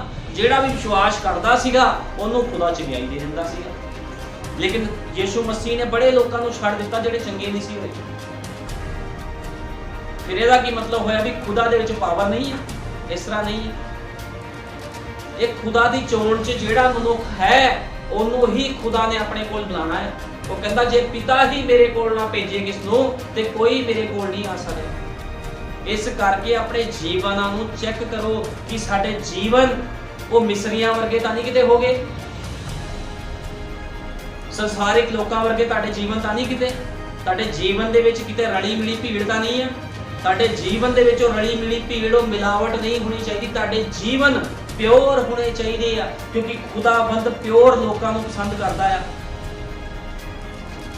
ਹੁਣ ਨਬੀ ਨੇ ਕਿਹਾ ਖੁਦਾ ਕਿਸੇ ਵੀ ਕਲੀਸਿਆ ਦੁਆਰਾ, ਕਹਿੰਦਾ ਖੁਦਾ ਕਦੇ ਵੀ, ਅੱਜ ਲੋਕ ਕਹਿੰਦੇ ਆ ਅਸੀਂ ਸਹੀ ਆ, ਅਸੀਂ ਸਹੀ ਆ, ਸਾਡਾ ਚਰਚ ਸਹੀ ਆ, ਸਾਡੀ ਕਲੀਸਿਆ ਸਹੀ ਆ। ਲੇਕਿਨ ਸਾਡੇ ਯੁੱਗ ਦੇ ਨਬੀ ਨੇ ਕਿਹਾ ਖੁਦਾਵੰਦ ਕਿਸੇ ਵੀ ਕਲੀਸਿਆ ਦੁਆਰਾ ਕਿਸੇ ਦਾ ਨਿਆਂ ਨਹੀਂ ਕਰੇਗਾ। ਖੁਦਾਵੰਦ ਯਿਸੂ ਮਸੀਹ ਦੇ ਦੁਆਰਾ ਨਿਆਂ ਕਰੇਗਾ, ਤੇ ਜਿਹੜਾ ਯਿਸੂ ਮਸੀਹ ਦੇ ਵਚਨਾਂ ਤੇ ਚੱਲੇਗਾ ਉਹੀ ਬਚਾਇਆ ਜਾਵੇਗਾ। ਯਿਸੂ ਮਸੀਹ ਨੂੰ ਛੱਡ ਕੇ ਚਰਚ ਬਦਲ ਲੈਣਾ, ਪਾਸਟਰ ਨੂੰ ਬਦਲ ਲੈਣਾ, ਫਿਰ ਕਹਿਣਾ ਜੇ ਅਸੀਂ ਬਚ ਜਾਵਾਂਗੇ, ਏਦਾਂ ਨਹੀਂ ਨਿਆਂ ਹੋਣਾ ਕਿਤਾਬ, ਏਦਾਂ ਕਿਸਨੇ ਨਹੀਂ ਬਚਣਾ। ਉਹ ਕਹਿੰਦਾ ਉਹਨੇ ਯਿਸੂ ਮਸੀਹ ਦੇ ਦੁਆਰਾ ਨਿਆਂ ਕਰਨਾ। ਯਿਸੂ ਮਸੀਹ ਨੇ ਅੱਗੇ ਖੜ ਜਾਣਾ, ਆਗੇ ਯਿਸੂ ਮਸੀਹ ਅੱਗੇ ਖੜ ਜਾਊਗਾ, ਵਚਨ ਅੱਗੇ ਖੜ ਜਾਊਗਾ, ਬੰਦਾ ਜਿੱਥੇ ਮਰਜ਼ੀ ਭੱਜ ਜਾਵੇ। ਇਸ ਕਰਕੇ ਸਾਡਾ ਯੁੱਗ ਦਾ ਨਬੀ ਕਹਿੰਦਾ ਕਿਸੇ ਕਲੀਸਿਆ ਦੁਆਰਾ ਨਿਆਂ ਨਹੀਂ ਕੀਤਾ ਜਾਵੇਗਾ। ਕਹਿੰਦਾ ਉਹਨਾਂ ਦਾ ਨਿਆਂ ਯਿਸੂ ਮਸੀਹ ਦੇ ਦੁਆਰਾ ਕੀਤਾ ਜਾਵੇਗਾ, ਵਚਨ ਦੇ ਦੁਆਰਾ ਨਿਆਂ ਕੀਤਾ ਜਾਵੇਗਾ। ਇਸ ਤਰ੍ਹਾਂ ਜਦੋਂ ਮੂਸਾ ਦੇ ਨਾਲ ਲੋਕ ਜਾ ਰਹੇ ਸੀਗੇ ਤੇ ਮੂਸਾ ਨੇ ਉਹਨਾਂ ਦਾ ਨਿਆਂ ਨਹੀਂ ਕੀਤਾ, ਕਿਸੇ ਨੇ ਉਹਨਾਂ ਦਾ ਨਿਆਂ ਨਹੀਂ ਕੀਤਾ, ਉਹ ਖੁਦ ਨਿਆਂ ਦੇ ਥੱਲੇ ਚਲੇ ਗਏ। ਨੂਹ ਦੇ ਸਮੇਂ ਭਾਈ ਬ੍ਰੈਨਨ ਨੇ ਕਿਹਾ ਪ੍ਰਭੂ ਨੇ ਲੋਕਾਂ ਨੂੰ ਨਹੀਂ ਮਾਰਿਆ, ਉਹ ਖੁਦ ਮੌਤ ਦੇ ਹੇਠ ਚਲੇ ਗਏ, ਕਿਉਂਕਿ ਉਹਨਾਂ ਨੇ ਸਮੇਂ ਦੇ ਸੰਦੇਸ਼ ਦੇ, ਜਿਹੜਾ ਸਮੇਂ ਦਾ ਸੰਦੇਸ਼ਵਾਹਕ ਸੀ ਉਸ ਸਮੇਂ ਦਾ ਨੂਹ, ਉਹਦੀ ਆਵਾਜ਼ ਨੂੰ ਨਹੀਂ ਸੁਣਿਆ। ਅੱਜ ਕਿੰਨਾ ਭਿਅੰਕਰ ਸਮਾਂ ਚੱਲ ਰਿਹਾ। ਸਾਡਾ ਯੁੱਗ ਦਾ ਨਬੀ ਕਹਿੰਦਾ ਅੱਜ ਬੜਾ ਹੀ ਭਿਅੰਕਰ ਸਮਾਂ ਚੱਲ ਰਿਹਾ। ਇਸ ਯੁੱਗ ਦੇ ਵਿੱਚ ਅਜਾੜੂ ਔਰਤਾਂ ਹਨ, ਅਜਾੜੂ ਬੰਦੇ ਆ, ਅਜਾੜੂ ਆ, ਕੁਝ ਵੀ ਉਹਨਾਂ ਦੇ ਕੋਲ ਨਹੀਂ ਆ, ਸਭ ਕੁਝ ਗਵਾ ਬੈਠੇ। ਲੇਕਿਨ ਖੁਦਾ ਚਾਹੁੰਦਾ ਆ ਵੀ ਤੁਸੀਂ ਉਹਨਾਂ ਦੇ ਕੋਲ ਆਵੋ, ਆਪਣੇ ਆਪਣੇ ਗੁਨਾਹ ਪਾਪਾਂ ਤੋਂ ਫਿਰੋ। ਜੇ ਕੋਈ ਆਪਣੇ ਗੁਨਾਹ ਪਾਪਾਂ ਤੋਂ ਨਹੀਂ ਫਿਰਦਾ, ਆਪਣੇ ਜੀਵਨ ਦਾ ਸੁਧਾਰ ਨਹੀਂ ਕਰਦਾ, ਜਿੱਥੇ ਮਰਜ਼ੀ ਉਹ ਚਲੇ ਜਾਵੇ ਮਨੁੱਖ, ਕਦੇ ਵੀ ਉਹ ਖੁਦਾ ਨੂੰ ਕੁਝ ਪ੍ਰਾਪਤ ਨਹੀਂ ਕਰ ਸਕਦਾ। ਇਸ ਕਰਕੇ ਜੋ ਅਸੀਂ ਪਹਿਲਾਂ ਪੜ੍ਹਿਆ ਸੀਗਾ ਵੀ ਉਹਨਾਂ ਦੀ ਪ੍ਰਾਰਥਨਾਵਾਂ ਵੀ ਘਿਨਾਉਣੀ ਹੋ ਜਾਂਦੀ ਫਿਰ ਖੁਦਾ ਦੇ ਵੀ, ਜਿਹੜੇ ਉਹਦੇ ਨਿਯਮਾਂ ਤੇ ਵਿਧੀਆਂ ਤੇ ਨਹੀਂ ਚੱਲਦੇ। ਸਭ ਤੋਂ ਪਹਿਲਾਂ ਖੁਦਾ ਉਸੇ ਬੰਦੇ ਦੀ ਪ੍ਰਾਰਥਨਾ ਨੂੰ ਸੁਣਦਾ ਜਿਹਦਾ ਜੀਵਨ ਵਚਨ ਦੇ ਅਨੁਸਾਰ ਪਰਫੈਕਟ ਹੈ। ਵਚਨ ਦੇ ਅਨੁਸਾਰ ਤੁਹਾਨੂੰ ਇੱਕ ਨਿਯਮ ਤੇ ਕਾਨੂੰਨ ਦੇ ਵਿੱਚ ਆਉਣਾ ਪਵੇਗਾ। ਜੇ ਤੁਸੀਂ ਲਾਈਨ ਤੋਂ ਬਾਹਰ ਭੱਜੋਗੇ, ਜਿਹੜੀ ਟ੍ਰੇਨ ਆ ਉਹ ਲਾਈਨ ਦੇ ਉੱਪਰ ਹੀ ਚੱਲਦੀ ਆ, ਪਟਰੀ ਦੇ ਉੱਪਰ ਚੱਲਦੀ ਆ, ਜੇ ਪਟਰੀ ਤੋਂ ਥੱਲੇ ਉਤਰ ਜਾਵੇ ਤੇ ਐਕਸੀਡੈਂਟ ਹੋ ਜਾਂਦਾ। ਅਜੇ ਲੋਕ ਸੋਚਦੇ ਆ ਅਸੀਂ ਸ਼ਾਰਟਕਟ ਲੱਭ ਲਵਾਂਗੇ, ਸ਼ਾਰਟਕਟ ਕੋਈ ਰਸਤਾ ਨਹੀਂ ਹੈ। ਜਦੋਂ ਤੱਕ ਤੁਸੀਂ ਵਚਨ ਨੂੰ ਪੂਰਾ ਨਹੀਂ ਕਰਦੇ, ਜਿੱਥੇ ਮਰਜ਼ੀ ਚਲੇ ਜਾਓ, ਕਦੇ ਵੀ ਖੁਦਾ ਤੁਹਾਡੇ ਜੀਵਨ ਦੇ ਵਿੱਚ ਕੰਮ ਨਹੀਂ ਕਰੇਗਾ। ਇਹ ਸੱਚਾਈ ਹੈ, ਕਿਉਂਕਿ ਮੈਂ ਇਸ ਸਥਾਨ ਦੇ ਵਿੱਚ ਖੜ ਕੇ ਪਵਿੱਤਰ ਆਤਮਾ ਦੇ ਨਾਲ ਭਰ ਕੇ ਗੱਲਾਂ ਨੂੰ ਕਰਨਾ ਹੈ। ਜੋ ਮੇਰੇ ਮੂੰਹ ਚੋਂ ਖੁਦਾਵੰਦ ਬੁਲਾਉਂਦਾ ਮੈਂ ਉਹੀ ਬੋਲਦਾ। ਮੈਂ ਕਦੇ ਵੀ ਕਿਸ ਨੂੰ ਸੁਣਾ ਕੇ ਪ੍ਰਚਾਰ ਨਹੀਂ ਕਰਦਾ ਜਾਂ ਕਿਸੇ ਦੇ ਖਿਲਾਫ ਪ੍ਰਚਾਰ ਨਹੀਂ ਕਰਦਾ, ਕਿਉਂਕਿ ਮੈਂ ਜਿਉਂਦੇ ਯਹੋਵਾ ਦਾ ਖਾਲਸ ਵਚਨ ਲੋਕਾਂ ਦੇ ਅੱਗੇ ਪੇਸ਼ ਕਰਦਾ ਹੈ। ਹੁਣ ਨਬੀ ਨੇ ਕਿਹਾ, ਬਾਈਬਲ ਦੇ ਵਿੱਚ ਲਿਖਿਆ ਆ ਕਿ ਪ੍ਰਭੂ ਨੇ ਕਿਹਾ 6 ਦਿਨ ਤੁਸੀਂ ਕੀ ਕਰਨਾ ਆ, ਕੰਮ ਕਰੋ, ਲੇਕਿਨ 7ਵਾਂ ਦਿਨ ਖੁਦਾ ਦਾ ਦਿਨ ਹੋਣਾ ਚਾਹੀਦਾ। ਲੇਕਿਨ ਲੋਕ ਕੀ ਕਰਦੇ, 7ਵੇਂ ਦਿਨ ਨੂੰ ਵੀ ਭੁੱਲ ਜਾਂਦੇ ਆ। 7ਵੇਂ ਦਿਨ ਨੂੰ ਭੁੱਲ ਜਾਂਦੇ ਆ। ਸਭ ਕੁਝ ਕੀ ਆ, ਗਲਤ ਆ, ਸਾਰਾ ਕੁਝ ਗਲਤ ਆ। ਇਹ ਆਪਣੀ ਮਰਜ਼ੀ ਦੇ ਅਨੁਸਾਰ ਚੱਲਣਾ ਹੈ, ਆਪਣੀ ਸੋਚਾਂ ਦੇ ਅਨੁਸਾਰ ਚੱਲਣਾ। ਕੋਈ ਗੱਲ ਨਹੀਂ, ਫਿਰ ਕੀ ਹੋਇਆ, ਖੁਦਾ ਦੇ ਘਰ ਚ ਨਹੀਂ ਗਏ ਨਾ, ਮਹੀਨੇ ਬਾਅਦ ਚੱਲ ਜਾਣਗੇ। ਇਹ ਸਭ ਕੁਝ ਤੁਹਾਡੀਆਂ ਸੋਚਾਂ, ਇਹ ਸੋਚਾਂ ਦੇ ਨਾਲ ਕਦੇ ਵੀ ਤੁਸੀਂ ਪਰਫੈਕਟ ਨਹੀਂ ਹੋ ਸਕਦੇ, ਕਦੇ ਵੀ। ਇਸੇ ਤਰ੍ਹਾਂ ਜਿਹੜੇ ਮਿਸਰ ਦੇ ਵਿੱਚੋਂ ਜਦੋਂ ਇਜ਼ਰਾਈਲੀ ਲੋਕ ਨਿਕਲੇ, ਉਹਨਾਂ ਨੇ ਆਪਣੀਆਂ ਸੋਚਾਂ ਸੋਚ ਲਈਆਂ। ਅਸੀਂ ਐਵੇਂ ਮੂਸਾ ਦੇ ਪਿੱਛੇ ਲੱਗ ਗਏ, ਇਹਨੇ ਸਾਨੂੰ ਉੱਥੇ ਭੁੱਖਾ ਮਾਰਤਾ, ਅਸੀਂ ਉੱਥੇ ਖਾਂਦੇ ਪੀਂਦੇ ਸੀ। ਉਹਨਾਂ ਨੇ ਆਪਣੀਆਂ ਸੋਚਾਂ, ਜਦੋਂ ਆਪਣੇ ਵਿਚਾਰ ਜਦੋਂ ਉਹਨਾਂ ਦੇ ਬਾਹਰ ਨਿਕਲੇ, ਗਲਤ ਵਿਚਾਰ ਜੋ ਉਹਨਾਂ ਨੇ ਆਪਣੇ ਅੰਦਰ ਪਾਲੇ ਹੋਏ ਸੀਗੇ, ਉਹੀ ਗਲਤ ਵਿਚਾਰਾਂ ਦੇ ਕਾਰਨ ਉਹ ਲੋਕਾਂ ਨੂੰ ਮੌਤ ਮਿਲੀ। ਕਿੱਥੇ ਉਹ ਲੋਕਾਂ ਨੂੰ ਖੁਦਾ ਜੀਵਨ ਦੇਣ ਜਾ ਰਿਹਾ ਸੀ ਤੇ ਉਹੀ ਲੋਕਾਂ ਨੂੰ ਮੌਤ ਮਿਲ ਗਈ। ਲੇਕਿਨ ਦੋ ਸੀ ਜਿਹਦਾ ਨਾਮ ਯਹੋਸ਼ੂਆ ਤੇ ਕਲੇਬ ਸੀ, ਜਿਹੜੇ ਜੀਵਨ ਦੇ ਵਿੱਚ ਪ੍ਰਵੇਸ਼ ਕਰ ਗਏ। ਅੱਜ ਇਦਾਂ ਦਾ ਜੀਵਨ ਹੋਣਾ ਚਾਹੀਦਾ ਮਸੀਹ ਲੋਕਾਂ ਦਾ। ਯਹੋਸ਼ੂਆ ਤੇ ਕਲੇਬ ਜਿਨ੍ਹਾਂ ਨੇ ਵਾਅਦੇ ਨੂੰ ਦੇਖਿਆ। ਵਾਅਦੇ ਨੂੰ ਦੇਖੋ, ਹਾਲਾਤਾਂ ਨੂੰ ਕਦੇ ਨਾ ਦੇਖੋ। ਹਾਲਾਤ ਅੱਜ ਮਾੜੇ ਆ, ਕੱਲ ਚੰਗੇ ਹੋ ਸਕਦੇ ਆ, ਫਿਰ ਮਾੜੇ ਹੋ ਸਕਦੇ ਆ, ਫਿਰ ਚੰਗੇ। ਇਹ ਹਾਲਾਤ ਤਾਂ ਇਦਾਂ ਹੀ ਚੱਲੀ ਜਾਣੇ ਆ। ਇਹ ਜੀਵਨ ਦੇ ਵਿੱਚ ਧੁੱਪ ਵੀ ਆ ਤੇ ਛਾਂ ਵੀ ਆ, ਰਾਤ ਵੀ ਆ ਤੇ ਦਿਨ ਵੀ ਆ। ਇਹ ਇਦਾਂ ਹੀ ਚੱਲਦਾ ਰਹਿਣਾ ਆ ਸਾਰੀ ਉਮਰ। ਲੇਕਿਨ ਅੱਜ ਕੀ ਚਾਹੀਦਾ ਆ, ਜਿਹੜੇ ਲੋਕ ਪਰਮੇਸ਼ਵਰ ਦੇ ਵਚਨ ਦੇ ਪਿੱਛੇ ਲੱਗੇ, ਉਹਨਾਂ ਨੂੰ ਚਾਹੀਦਾ ਆ ਵਾਅਦੇ ਵੱਲ ਵੇਖਣ ਵੀ ਪ੍ਰਭੂ ਤੂੰ ਸਾਡੇ ਨਾਲ ਵਾਅਦਾ ਕੀਤਾ ਹੈ ਵੀ ਤੂੰ ਸਾਨੂੰ ਜਿਉਂਦਾ ਉਠਾਵੇਂਗਾ। ਜੇ ਤੁਸੀਂ ਚਾਹੁੰਦੇ ਹੋ ਵੀ ਜਿਉਂਦਾ ਉਠਾਏ ਜਾਣਾ ਤੇ ਖੁਦਾ ਦੇ ਵਾਅਦੇ ਵੱਲ ਦੇਖੋ, ਕਦੇ ਵੀ ਸੰਸਾਰ ਵੱਲ ਨਾ ਦੇਖੋ। ਸੰਸਾਰ ਕੀ ਕਹਿੰਦਾ, ਹਾਲਾਤ ਕੀ ਕਹਿੰਦੇ ਆ, ਪਰੇਸ਼ਾਨੀਆਂ ਕੀ ਕਹਿੰਦੀਆਂ, ਬਿਮਾਰੀਆਂ ਕੀ ਕਹਿੰਦੀਆਂ, ਕਿਸੇ ਵੱਲ ਨਾ ਦੇਖੋ, ਬਸ ਖੁਦਾ ਵੱਲ ਦੇਖੋ। ਜਦੋਂ ਪਤਰਸ, ਯਿਸੂ ਮਸੀਹ ਪਾਣੀ ਤੇ ਚੱਲ ਕੇ ਆ ਰਿਹਾ ਸੀ, ਉਹਨੇ ਪਤਰਸ ਨੂੰ ਕਿਹਾ, ਪਤਰਸ ਤੂੰ ਵੀ ਆ ਜਾ। ਜਦੋਂ ਪਤਰਸ ਜਾ ਰਿਹਾ ਸੀ ਚੱਲ ਕੇ, ਤੇ ਜਦੋਂ ਤੱਕ ਉਹ ਪ੍ਰਭੂ ਵੱਲ ਵੇਖਦਾ ਰਿਹਾ, ਉਦੋਂ ਤੱਕ ਉਹ ਪਾਣੀ 'ਚ ਡੁੱਬਿਆ ਨਹੀਂ। ਲੇਕਿਨ ਜਦੋਂ ਉਹਨੇ ਪਾਣੀ ਵੱਲ ਵੇਖਿਆ ਤੇ ਕੀ ਹੋਇਆ, ਉਹ ਪਾਣੀ 'ਚ ਡੁੱਬਣਾ ਸ਼ੁਰੂ ਹੋ ਗਿਆ ਤੇ ਕਹਿੰਦਾ ਪ੍ਰਭੂ ਮੈਨੂੰ ਬਚਾ। ਇਸੇ ਤਰ੍ਹਾਂ ਜੇ ਤੁਸੀਂ ਹਾਲਾਤਾਂ ਵੱਲ ਵੇਖੋਗੇ, ਸੰਸਾਰ ਵੱਲ ਦੇਖੋਗੇ, ਕਦੇ ਵੀ ਤੁਸੀਂ ਖੁਦਾ ਦੇ ਲਈ ਆਪਣੇ ਆਪ ਨੂੰ ਤਿਆਰ ਨਹੀਂ ਕਰ ਸਕਦੇ। ਕਿਸੇ ਚੀਜ਼ ਵੱਲ ਨਹੀਂ ਵੇਖਣਾ। ਕਾਹਦੇ ਵੱਲ ਵੇਖਣਾ ਵੀ ਪਰਮੇਸ਼ਵਰ ਨੇ ਸਾਡੇ ਨਾਲ ਵਾਅਦਾ ਕੀਤਾ ਆ ਵੀ ਮੈਂ ਤੁਹਾਨੂੰ ਜਿਉਂਦਾ ਉਠਾਵਾਂਗਾ। ਹਮੇਸ਼ਾ ਪਰਮੇਸ਼ਵਰ ਦੇ ਵਾਅਦੇ ਵੱਲ ਦੇਖੋ, ਕਿਸੇ ਵੀ ਚੀਜ਼ ਵੱਲ ਨਾ ਦੇਖੋ। ਹੁਣ ਨਬੀ ਕਹਿੰਦਾ ਪਰਮੇਸ਼ਵਰ ਕੋਲ ਉਸ ਦਾ ਵਾਅਦਾ ਸੀ, ਅਤੇ ਜਦ ਮੂਸਾ ਉਹਨਾਂ ਨੂੰ ਛੁਡਾਉਣ ਲਈ ਉੱਥੇ ਚਲਾ ਗਿਆ, ਉਹਨਾਂ ਉਸ ਨੂੰ ਠੁਕਰਾ ਦਿੱਤਾ। ਹੁਣ ਪਰਮੇਸ਼ਵਰ ਦਾ ਵਾਅਦਾ ਸੀਗਾ ਵੀ ਮੈਂ ਤੁਹਾਨੂੰ ਛਡਾਊਂਗਾ। ਜਦੋਂ ਮੂਸਾ ਗਿਆ ਤੇ ਉਹਨਾਂ ਨੇ ਕੀ ਕੀਤਾ, ਮੂਸਾ ਨੂੰ ਠੁਕਰਾ ਦਿੱਤਾ। ਇਸ ਨਾਲ ਉਹਨਾਂ ਨੂੰ ਦੁੱਖਾਂ ਨਾਲ ਭਰੇ 40 ਸਾਲ ਹੋਰ ਚੱਲਣੇ ਪਏ, ਕਿਉਂਕਿ ਮੂਸਾ 40 ਸਾਲ ਦਾ ਸੀ ਜਦੋਂ ਉਹ ਆਪਣੇ ਲੋਕਾਂ ਦੇ ਕੋਲ ਗਿਆ। ਲੇਕਿਨ ਲੋਕਾਂ ਨੇ ਵਿਸ਼ਵਾਸ ਨਹੀਂ ਕੀਤਾ, 40 ਸਾਲ ਹੋਰ ਪਿੱਛੇ ਚਲੇ ਗਏ। ਅੱਜ ਵੀ ਇਸੇ ਤਰ੍ਹਾਂ ਹੈ। ਜਦੋਂ ਅੱਜ ਕੋਈ ਕਹਿੰਦਾ ਮੈਂ ਸਮੇਂ ਦੇ ਸੰਦੇਸ਼ ਨੂੰ ਨਹੀਂ ਸੁਣਨਾ, ਮੈਂ ਨਹੀਂ ਚੱਲ ਸਕਦਾ, ਉਹ ਬੰਦਾ ਫਿਰ ਪਿੱਛੇ ਪਹੁੰਚ ਜਾਂਦਾ। ਥੋੜੇ ਚਿਰ ਬਾਅਦ ਆਖਿਰਕਾਰ ਫਿਰ ਦੁਬਾਰਾ ਮੂਸਾ ਰਾਹੀਂ ਬੁਲਾਇਆ ਗਿਆ। ਮੂਸਾ ਪਰਮੇਸ਼ਵਰ ਰਾਹੀਂ ਬੁਲਾਇਆ ਗਿਆ, ਜਦੋਂ ਲੋਕਾਂ ਨੇ ਚੀਖਣਾ ਤੇ ਰੋਣਾ ਸ਼ੁਰੂ ਕਰ ਦਿੱਤਾ ਸੀ। ਅਤੇ ਫਿਰ ਇਹੀ ਸੀ ਮੂਸਾ ਜਿਸ ਨੂੰ ਉਹਨਾਂ ਨੇ ਰਤਿਆ ਸੀ। ਅਤੇ ਹੁਣ ਫਿਰ ਫਿਰਾਉਨ ਨੂੰ ਹੀ ਆਪਣੇ ਆਗੂ ਦੇ ਤੌਰ ਤੇ ਸਵੀਕਾਰ ਕੀਤਾ ਸੀ। ਇਸੇ ਹੀ ਮੂਸਾ ਨੂੰ ਪਰਮੇਸ਼ਵਰ ਨੇ ਉਹਨਾਂ ਕੋਲ ਇੱਕ ਆਗੂ ਬਣਨ ਲਈ ਉਸਨੂੰ ਉਹਨਾਂ ਉੱਤੇ ਕਾਨੂੰਨੀ ਅਧਿਕਾਰ ਰੱਖਣ ਲਈ ਭੇਜਿਆ ਸੀਗਾ। ਹੁਣ ਕੀ ਹੋਇਆ, ਇਸੇ ਮੂਸਾ ਨੂੰ ਰਤਿਆ ਤੇ ਇਹੀ ਮੂਸਾ ਫਿਰ ਉਹਨਾਂ ਦੇ ਕੋਲ ਪਹੁੰਚ ਗਿਆ। ਲੇਕਿਨ ਕੀ ਹੋਇਆ, 40 ਸਾਲ ਖਰਾਬ ਕਰ ਦਿੱਤੇ। ਅੱਜ ਵੀ ਲੋਕ ਇਸੇ ਤਰ੍ਹਾਂ ਨਹੀਂ ਕਰਦੇ, ਸਮੇਂ ਦੇ ਸੰਦੇਸ਼ ਨੂੰ ਠੋਕਰ ਮਾਰਦੇ ਆ, ਦੁੱਖਾਂ ਮੁਸੀਬਤਾਂ 'ਚ 10-20 ਸਾਲ ਗਾਲ ਲੈਂਦੇ ਆ, ਫਿਰ ਇਹੀ ਸਮੇਂ ਦਾ ਸੰਦੇਸ਼ ਤੁਹਾਡੇ ਅੱਗੇ ਖੜੇਗਾ। ਜੀਵਨ ਤਾਂ ਸੁਧਾਰਨਾ ਹੀ ਪੈਣਾ ਆ।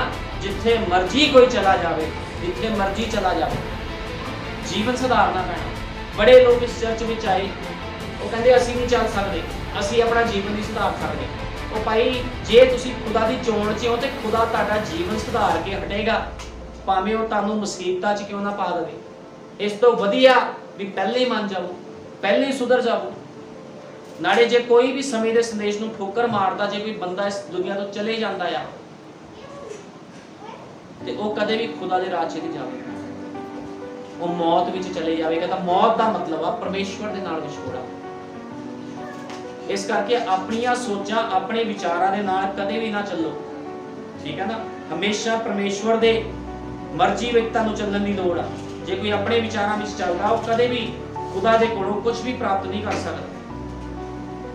ਇਸ ਤਰ੍ਹਾਂ ਯਿਸੂ ਮਸੀਹ ਨੇ ਕਿਹਾ ਸੀਗਾ, ਨਬੀ ਨੇ ਕਿਹਾ, ਇੱਕ ਜਵਾਨ ਆਦਮੀ, ਉਸਨੇ ਆਪਣੇ ਆਪ ਨੂੰ ਮਸੀਹ ਨੂੰ ਨਹੀਂ ਦਿੱਤਾ ਸੀਗਾ। ਕਹਿੰਦਾ ਮਸੀਹ ਨੂੰ ਨਹੀਂ ਦਿੱਤਾ ਉਹਨੇ ਆਪਣੇ ਆਪ ਨੂੰ, ਪੈਸੇ ਪਿੱਛੇ ਚੱਲਿਆ, ਇਸ ਲਈ ਦੂਰ ਚਲਾ ਗਿਆ। ਬਾਅਦ ਵਿੱਚ ਅਸੀਂ ਵੇਖਦੇ ਆ ਉਹ ਖੁਸ਼ਹਾਲ ਹੋ ਗਿਆ। ਉਹ ਕਹਿੰਦੇ ਹੋਰ ਵੀ ਖੁਸ਼ਹਾਲ ਹੋ ਗਿਆ। ਜਦੋਂ ਪ੍ਰਭੂ ਦੇ ਕੋਲ ਗਿਆ, ਪ੍ਰਭੂ ਨੇ ਉਹਨੂੰ ਪਿਆਰ ਕੀਤਾ, ਉਹ ਬਾਅਦ ਹੋਰ ਖੁਸ਼ਹਾਲ ਹੋ ਗਿਆ, ਹੋਰ ਪੈਸੇ ਵਿੱਚ ਹੋ ਗਿਆ। ਲੇਕਿਨ ਨਬੀ ਕਹਿੰਦਾ ਪਰ ਕੁਝ ਵਾਪਰਿਆ। ਅਗਲੀ ਘੜੀ ਅਸੀਂ ਉਸ ਨੂੰ ਵੇਖਿਆ, ਉਹ ਨਰਕ ਵਿੱਚ ਆਪਣੀਆਂ ਅੱਖੀਆਂ ਚੁੱਕ ਰਿਹਾ ਸੀਗਾ। ਜੇ ਕੋਈ ਪਰਮੇਸ਼ਵਰ ਦੇ ਵਚਨ ਨੂੰ ਰੱਦਦਾ ਆ ਤੇ ਕੀ ਹੁੰਦਾ, ਉਹ ਪਰਮੇਸ਼ਵਰ ਤੋਂ ਦੂਰ ਹੋ ਜਾਂਦਾ। ਇਸੇ ਤਰ੍ਹਾਂ ਅਮੀਰ ਮਨੁੱਖ ਕਿੱਥੇ ਚਲਾ ਗਿਆ? ਪਰਮੇਸ਼ਵਰ ਤੋਂ ਦੂਰ ਚਲਾ ਗਿਆ। ਕਿੱਥੇ ਚਲਾ ਗਿਆ? ਨਰਕ ਵਿੱਚ ਚਲਾ ਗਿਆ। ਤੇ ਕੀ ਉਹਨੂੰ ਕੁਝ ਪ੍ਰਾਪਤ ਹੋਇਆ? ਉਹਨੂੰ ਕੁਝ ਵੀ ਪ੍ਰਾਪਤ ਨਹੀਂ ਹੋਇਆ। ਪਰ ਹਕੀਕਤ ਵਿੱਚ ਇਹੋ ਹੈ ਜੋ ਪਰਮੇਸ਼ਵਰ ਚਾਹੁੰਦਾ ਹੈ, ਤੁਸੀਂ ਸਭ ਕੁਝ ਛੱਡ ਕੇ ਉਸਦੇ ਪਿੱਛੇ ਚੱਲੋ। ਖੁਦਾ ਦਾ ਵਚਨ ਕਹਿ ਰਿਹਾ ਸਭ ਕੁਝ ਛੱਡ ਦਵੋ, ਉਹਦੇ ਪਿੱਛੇ ਚੱਲੋ। ਅੱਜ ਲੋਕ ਕੀ ਕਹਿੰਦੇ ਆ, ਅਸੀਂ ਨਹੀਂ ਚੱਲ ਸਕਦੇ, ਅਸੀਂ ਰੋਟੀ ਨਹੀਂ ਖਾਣੀ, ਅਸੀਂ ਬੱਚੇ ਨਹੀਂ ਪੜਾਣੇ, ਲੇਕਿਨ ਖੁਦਾ ਦਾ ਵਚਨ ਕਹਿੰਦਾ ਸਭ ਕੁਝ ਛੱਡ ਦਵੋ। ਇਹਦਾ ਮਤਲਬ ਲੋਕ ਖੁਦਾ ਦੇ ਵਚਨ ਨੂੰ ਰੱਖਦੇ ਆ ਜਦੋਂ ਕਹਿੰਦੇ ਅਸੀਂ ਨਹੀਂ ਚੱਲ ਸਕਦੇ। ਖੁਦਾ ਇਹੋ ਹੀ ਮੰਗ ਹੈ, ਖੁਦਾ ਦੀ, ਨਬੀ ਕਹਿੰਦਾ ਖੁਦਾ ਦੀ ਇਹੋ ਹੀ ਮੰਗ ਹੈ, ਸਾਨੂੰ ਵੀ ਇਹ ਕਰਨਾ ਪੈਣਾ ਹੈ। ਕਹਿੰਦਾ ਸਾਨੂੰ ਕਰਨਾ ਪੈਣਾ। ਕਈ ਵਾਰ ਸਾਨੂੰ ਆਪਣੀਆਂ ਸੋਚਾਂ ਤਿਆਗਣੀਆਂ ਪੈਣੀਆਂ। ਬੰਦੇ ਦੇ ਮਨ 'ਚ ਸੋਚਾਂ ਆਉਂਦੀਆਂ, ਉਹ ਨਹੀਂ ਇੱਥੇ ਕੁਝ ਨਹੀਂ ਰੱਖਿਆ, ਇਸ ਚਰਚ 'ਚ ਕੁਝ ਨਹੀਂ ਰੱਖਿਆ, ਦੂਜੇ ਚਰਚ 'ਚ ਬਰਕਤ ਮਿਲ ਜੂਗੀ। ਉਹ ਭਾਈ ਬਰਕਤ ਚਰਚ ਬਦਲਿਆ ਨਹੀਂ ਮਿਲਣੀ। ਇੱਕ ਗਾਣਾ ਵੀ ਗਾਇਆ ਕਿਸੇ ਭਾਈ ਨੇ, ਬਰਕਤ ਚਰਚ ਬਦਲਿਆ ਨਹੀਂ ਮਿਲਦੀ। ਕਦੇ ਵੀ ਚਰਚ ਬਦਲਣ ਦੇ ਨਾਲ ਬਰਕਤ ਨਹੀਂ ਮਿਲਦੀ। ਮਿਲਣੀ ਆ ਨਿਸ਼ਚਾ ਦੇ ਨਾਲ ਬਰਕਤ। ਜੇ ਤੈਨੂੰ ਨਿਸ਼ਚਾ ਆ ਤੇ ਬਰਕਤ ਮਿਲੇਗੀ, ਜੇ ਨਹੀਂ ਨਿਸ਼ਚਾ, ਜਿਹੜੇ ਮਰਜ਼ੀ ਚਰਚ ਚੱਲ ਜਾ, ਤੈਨੂੰ ਕਦੇ ਵੀ ਰੁਪਈਏ ਦੀ ਬਰਕਤ ਨਹੀਂ ਮਿਲਣੀ, ਜਿੱਥੇ ਮਰਜ਼ੀ ਭੱਜਿਆ ਫਿਰੇ ਹੁੰਦਾ।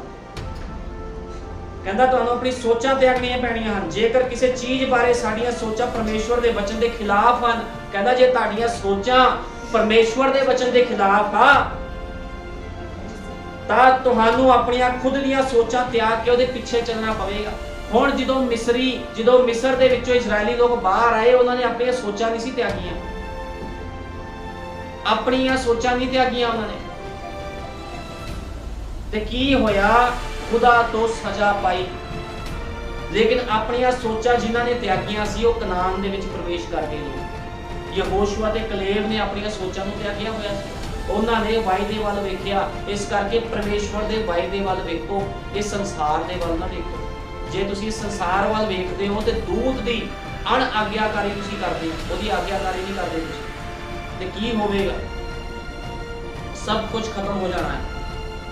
ਕਹਿੰਦਾ ਇਹੀ ਆ, ਇੱਕੋ ਹੀ ਤਰੀਕੇ ਦੇ ਨਾਲ ਅਸੀਂ ਉਸਦੇ ਪਿੱਛੇ ਚੱਲ ਸਕਦੇ ਹਾਂ, ਉਸਦੇ ਵਚਨ ਦੇ ਪਿੱਛੇ ਚੱਲਣਾ, ਇਸ ਦੀ ਆਗਿਆਕਾਰੀ ਕਰਨਾ।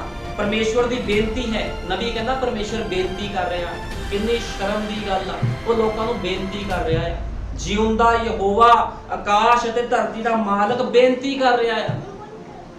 ਕਹਿੰਦਾ ਪਰਮੇਸ਼ਵਰ ਦੀ ਬੇਨਤੀ ਹੈ ਅਤੇ ਪਰਮੇਸ਼ਵਰ ਦੀ ਮੰਗ ਹੈ ਕਿ ਅਸੀਂ ਸਭ ਕੁਝ ਤਿਆਗੀਏ ਅਤੇ ਉਸਦੇ ਪਿੱਛੇ ਚੱਲੀਏ, ਕਿਉਂਕਿ ਖੁਦਾ ਨੂੰ ਪਤਾ ਆ ਨਰਕ ਦੀ ਅੱਗ ਕਿੰਨੀ ਭਿਆਨਕ ਆ, ਕਿਉਂਕਿ ਖੁਦਾ ਨੇ ਹੀ ਨਰਕ ਨੂੰ ਬਣਾਇਆ ਹੈ ਸ਼ੈਤਾਨ ਦੇ ਵਾਸਤੇ। ਇਸ ਕਰਕੇ ਲੋਕਾਂ ਦੇ ਅੱਗੇ ਉਹ ਬੇਨਤੀ ਕਰ ਰਿਹਾ। ਉਹਨੇ ਆਪਣਾ ਆਪ ਉੰਡੇਲ ਦਿੱਤਾ। ਜਦੋਂ ਧਰਤੀ ਤੇ ਆਇਆ, ਉਹਦੇ ਮਾਰ ਪਈ, ਉਹਨੂੰ ਕੋੜੇ ਮਾਰੇ ਗਏ, ਉਹਦੀ ਦਾੜੀ ਪੁੱਟੀ ਕੇ ਉਹਨੂੰ ਨੰਗਾ ਕਰਕੇ ਕਲਵਰੀ ਕਰੂਸ ਤੇ ਚੜਾ ਦਿੱਤਾ ਗਿਆ। ਇਸ ਕਰਕੇ ਕਿਉਂਕਿ ਤੁਹਾਡੇ ਤੇ ਮੇਰੇ ਗੁਨਾਹਾਂ ਦੇ ਲਈ। ਵਚਨ ਕਹਿੰਦਾ ਜੋ ਕੋਈ ਵਿਸ਼ਵਾਸ ਕਰੇ ਸੋ ਬਚਾਇਆ ਜਾਵੇਗਾ, ਜੇ ਕੋਈ ਵਿਸ਼ਵਾਸ ਨਹੀਂ ਕਰਦਾ ਤੇ ਸਜ਼ਾ ਦਾ ਹੁਕਮ ਉਹਦੇ ਉੱਪਰ ਲਾਇਆ ਜਾਵੇਗਾ। ਇਸ ਕਰਕੇ ਵਿਸ਼ਵਾਸ ਕਰੋ ਖੁਦਾ ਦੇ ਵਚਨ ਦੇ ਉੱਪਰ। ਉਹ ਕੰਮ ਨਾ ਕਰੋ ਜੋ ਵਚਨ ਦੇ ਵਿੱਚ ਸਹੀ ਨਹੀਂ ਹੈ, ਜਿਹਦੇ ਨਾਲ ਤੁਹਾਡੇ ਜੀਵਨ ਖਰਾਬ ਹੋ ਸਕਦੇ, ਤੁਹਾਡੇ ਜੀਵਨ ਨਾਸ਼ ਹੋ ਸਕਦੇ ਆ। ਆਪਣੇ ਆਪ ਨੂੰ ਨਾਸ਼ਵਾਨ ਚੀਜ਼ਾਂ ਦੇ ਲਈ ਤਿਆਰ ਨਾ ਕਰੋ। ਉਸ ਚੀਜ਼ਾਂ ਵਾਸਤੇ ਤਿਆਰ ਕਰੋ ਜੋ ਪਰਮੇਸ਼ਵਰ ਦੇ ਵਿੱਚ ਆ, ਜੋ ਪਰਮੇਸ਼ਵਰ ਦੇ ਲਈ ਸਹੀ ਆ। ਪਰਮੇਸ਼ਵਰ ਤੁਹਾਡੇ ਲਈ ਸਹੀ ਠਹਿਰਾਇਆ ਜਿਹੜੀ ਚੀਜ਼ਾਂ ਨੂੰ, ਉਹਨਾਂ ਚੀਜ਼ਾਂ ਵਾਸਤੇ ਆਪਣੇ ਆਪ ਨੂੰ ਤਿਆਰ ਕਰੋ। ਲੇਕਿਨ ਲੋਕ ਸੰਸਾਰਿਕ ਚੀਜ਼ਾਂ ਦੇ ਲਈ ਆਪਣੇ ਨੂੰ ਤਿਆਰ ਕਰਦੇ ਆ, ਪਰਮੇਸ਼ਵਰ ਦੇ ਵਚਨ ਨੂੰ ਛੱਡ ਕੇ ਚਲੇ ਜਾਂਦੇ ਆ। ਆਓ ਅਸੀਂ ਕੱਢਾਂਗੇ ਮੱਤੀ ਦੀ ਇੰਜੀਲ 27:11, ਮੱਤੀ 27:11।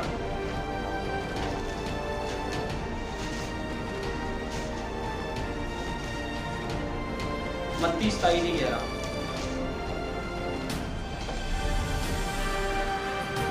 ਯीशु ਹਾਕਮ ਦੇ ਸਾਹਮਣੇ ਖੜਾ ਸੀ ਔਰ ਹਾਕਮ ਨੇ ਉਸ ਤੋਂ ਇਹ ਪੁੱਛਿਆ, ਭਲਾ ਯਹੂਦੀਆਂ ਦਾ ਪਾਸ਼ਾ ਤੂੰ ਹੈ? ਹੁਣ ਕੀ ਹੋਇਆ, ਸਮਾਂ ਬੀਤਦਾ ਗਿਆ, ਪ੍ਰਭੂ ਯੀशु ਮਸੀਹ ਨੇ ਆਪਣੇ ਆਪ ਨੂੰ ਦੇ ਦਿੱਤਾ। ਜਦੋਂ ਧਰਤੀ ਤੇ ਆਇਆ ਉਹਨੂੰ ਪਤਾ ਸੀਗਾ ਵੀ ਲੋਕਾਂ ਦਾ ਬਚਾਅ ਨਹੀਂ ਹੋਣਾ, ਕਿਉਂਕਿ ਲੋਕ ਕੀ ਕਰਦੇ ਸੀਗੇ, ਨਾ ਤੇ ਨਬੀਆਂ ਦੇ ਉੱਪਰ ਵਿਸ਼ਵਾਸ ਕਰ ਰਹੇ ਸੀ, ਨਾ ਉਹ ਕਿਸੇ ਆਪਣੇ ਰਸੂਲਾਂ ਦੇ ਉੱਪਰ, ਕਿਸੇ ਵੀ ਭਵਿਸ਼ਵਕਤੇ ਦੇ ਉੱਪਰ ਉਹ ਕੀ ਵਿਸ਼ਵਾਸ ਨਹੀਂ ਸੀ ਕਰ ਰਹੇ ਲੋਕ ਸਹੀ ਤਰੀਕੇ ਦੇ ਨਾਲ, ਤੇ ਲੋਕਾਂ ਦਾ ਬਚਾਅ ਬੜਾ ਮੁਸ਼ਕਲ ਸੀ। ਤੇ ਪ੍ਰਭੂ ਨੂੰ ਪਤਾ ਸੀਗਾ ਵੀ ਜਦੋਂ ਤੱਕ ਮੈਂ ਧਰਤੀ ਤੇ ਜਾ ਕੇ ਆਪਣੀ ਜਾਨ ਨਹੀਂ ਦਿੰਦਾ ਇਹਨਾਂ ਲੋਕਾਂ ਦੇ ਲਈ, ਇਹਨਾਂ ਦਾ ਬਚਾਅ ਨਹੀਂ ਹੋਣਾ। ਤੇ ਖੁਦਾਵੰਦ ਜਦੋਂ ਧਰਤੀ ਤੇ ਆਇਆ ਤੇ ਉਹਨੇ ਪ੍ਰਚਾਰ ਕਰਨਾ ਸ਼ੁਰੂ ਕੀਤਾ ਤੇ ਲੋਕਾਂ ਨੇ ਉਹਦੇ ਖਿਲਾਫ ਖੜੇ ਹੋ ਕੇ ਕੀ ਕੀਤਾ, ਉਹਨੂੰ ਫੜਵਾ ਦਿੱਤਾ। ਫੜਵਾਉਣ ਤੋਂ ਬਾਅਦ ਕੀ ਕੀਤਾ, ਉਹਨੂੰ ਅਦਾਲਤ ਦੇ ਵਿੱਚ ਲੈ ਕੇ ਗਏ। ਤੇ ਬਾਈਬਲ ਬਿਆਨ ਕਰਦੀ ਯीशु ਹਾਕਮ ਦੇ ਸਾਹਮਣੇ ਖੜਾ ਸੀ ਅਤੇ ਹਾਕਮ ਨੇ ਉਸ ਤੋਂ ਇਹ ਪੁੱਛਿਆ, ਭਲਾ ਤੂੰ ਯਹੂਦੀਆਂ ਦਾ ਪਾਸ਼ਾ ਹੈ? ਯीशु ਨੇ ਉਸ ਨੂੰ ਆਖਿਆ, ਤੂੰ ਸੱਚ ਆਖਿਆ। ਕਹਿੰਦਾ ਤੂੰ ਸੱਚ ਆਖਿਆ। ਜਦ ਪ੍ਰਧਾਨ ਜਾਚਕ ਔਰ ਬਜ਼ੁਰਗ ਉਸ ਉੱਤੇ ਦੋਸ਼ ਲਾਉਂਦੇ ਸਨ ਔਰ ਕੁਝ ਜਵਾਬ ਨਹੀਂ ਸੀ ਦਿੰਦਾ, ਪਰ ਪਿਲਾਤੁਸ ਨੇ ਉਸ ਨੂੰ ਕਿਹਾ, ਤੂੰ ਸੁਣਦਾ ਨਹੀਂ ਜੋ ਇਹ ਤੇਰੇ ਵਿਰੁੱਧ ਕਿੰਨੀਆਂ ਉਗਾਈਆਂ ਦਿੰਦੇ ਹਨ? ਪਰ ਉਹ ਉਸ ਨੂੰ ਇੱਕ ਗੱਲ ਦਾ ਵੀ ਜਵਾਬ ਨਾ ਦਿੱਤਾ। ਇੱਥੋਂ ਤੱਕ ਕਿ ਹਾਕਮ ਨੇ ਬਹੁਤ ਅਚਰਜ ਮੰਨਿਆ ਅਤੇ ਹਾਕਮ ਦਾ ਇਹ ਦਸਤੂਰ ਸੀ ਜੋ ਤਿਉਹਾਰ ਦੇ ਦਿਨ ਲੋਕਾਂ ਦੀ ਖਾਤਰ ਇੱਕ ਕੈਦੀ ਨੂੰ ਛੱਡ ਦਿੰਦਾ ਸੀਗਾ। ਹੁਣ ਕੌਣ ਦੋਸ਼ ਲਾ ਰਹੇ ਸੀਗੇ ਪ੍ਰਭੂ ਯीशु ਮਸੀਹ ਤੇ? ਇਹ ਉਹੀ ਧਾਰਮਿਕ ਲੋਕ ਸੀ, ਉਹੀ ਫੱਕੀ ਫਰੀਸੀ ਸੀਗੇ ਜਿਨ੍ਹਾਂ ਨੇ ਖੁਦ ਪ੍ਰਚਾਰ ਕੀਤਾ ਸੀਗਾ ਵੀ ਸਾਨੂੰ ਇੱਕ ਛੁਟਕਾਰਾ ਦੇਣ ਵਾਲਾ ਆਵੇਗਾ, ਉਹ ਕੁਆਰੀ ਤੋਂ ਪੈਦਾ ਹੋਵੇਗਾ। ਤੇ ਜਦੋਂ ਉਹ ਆਇਆ ਤੇ ਇਹਨਾਂ ਲੋਕਾਂ ਨੇ ਵਿਸ਼ਵਾਸ ਹੀ ਨਹੀਂ ਕੀਤਾ, ਵਿਸ਼ਵਾਸ ਨਹੀਂ ਕੀਤਾ ਕਿਉਂਕਿ ਖੁਦਾ ਨੇ ਇਹਨਾਂ ਨੂੰ ਪਹਿਲੇ ਹੀ ਅੰਨ੍ਹਿਆ ਕਰ ਦਿੱਤਾ ਸੀਗਾ।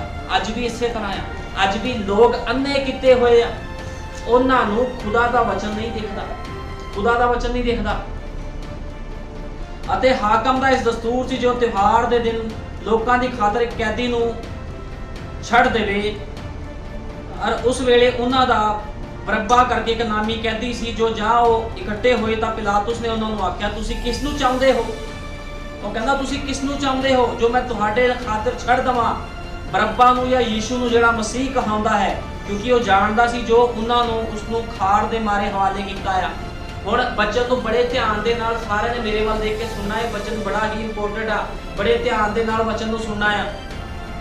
ਹੁਣ ਜਿਹੜੇ ਇਹ ਲੋਕ ਸੀਗੇ ਯीशु ਮਸੀਹ ਤੇ ਦੋਸ਼ ਲਾ ਰਹੇ ਸੀਗੇ, ਯीशु ਮਸੀਹ ਤੇ ਦੋਸ਼ ਲਾ ਰਹੇ ਸੀ ਇਹ ਲੋਕ, ਕਿਉਂਕਿ ਉਹ ਜਾਣਦਾ ਸੀ ਕਿ ਉਸ ਨੂੰ ਉਹਨਾਂ ਨੇ ਖਾੜ ਦੇ ਮਾਰੇ।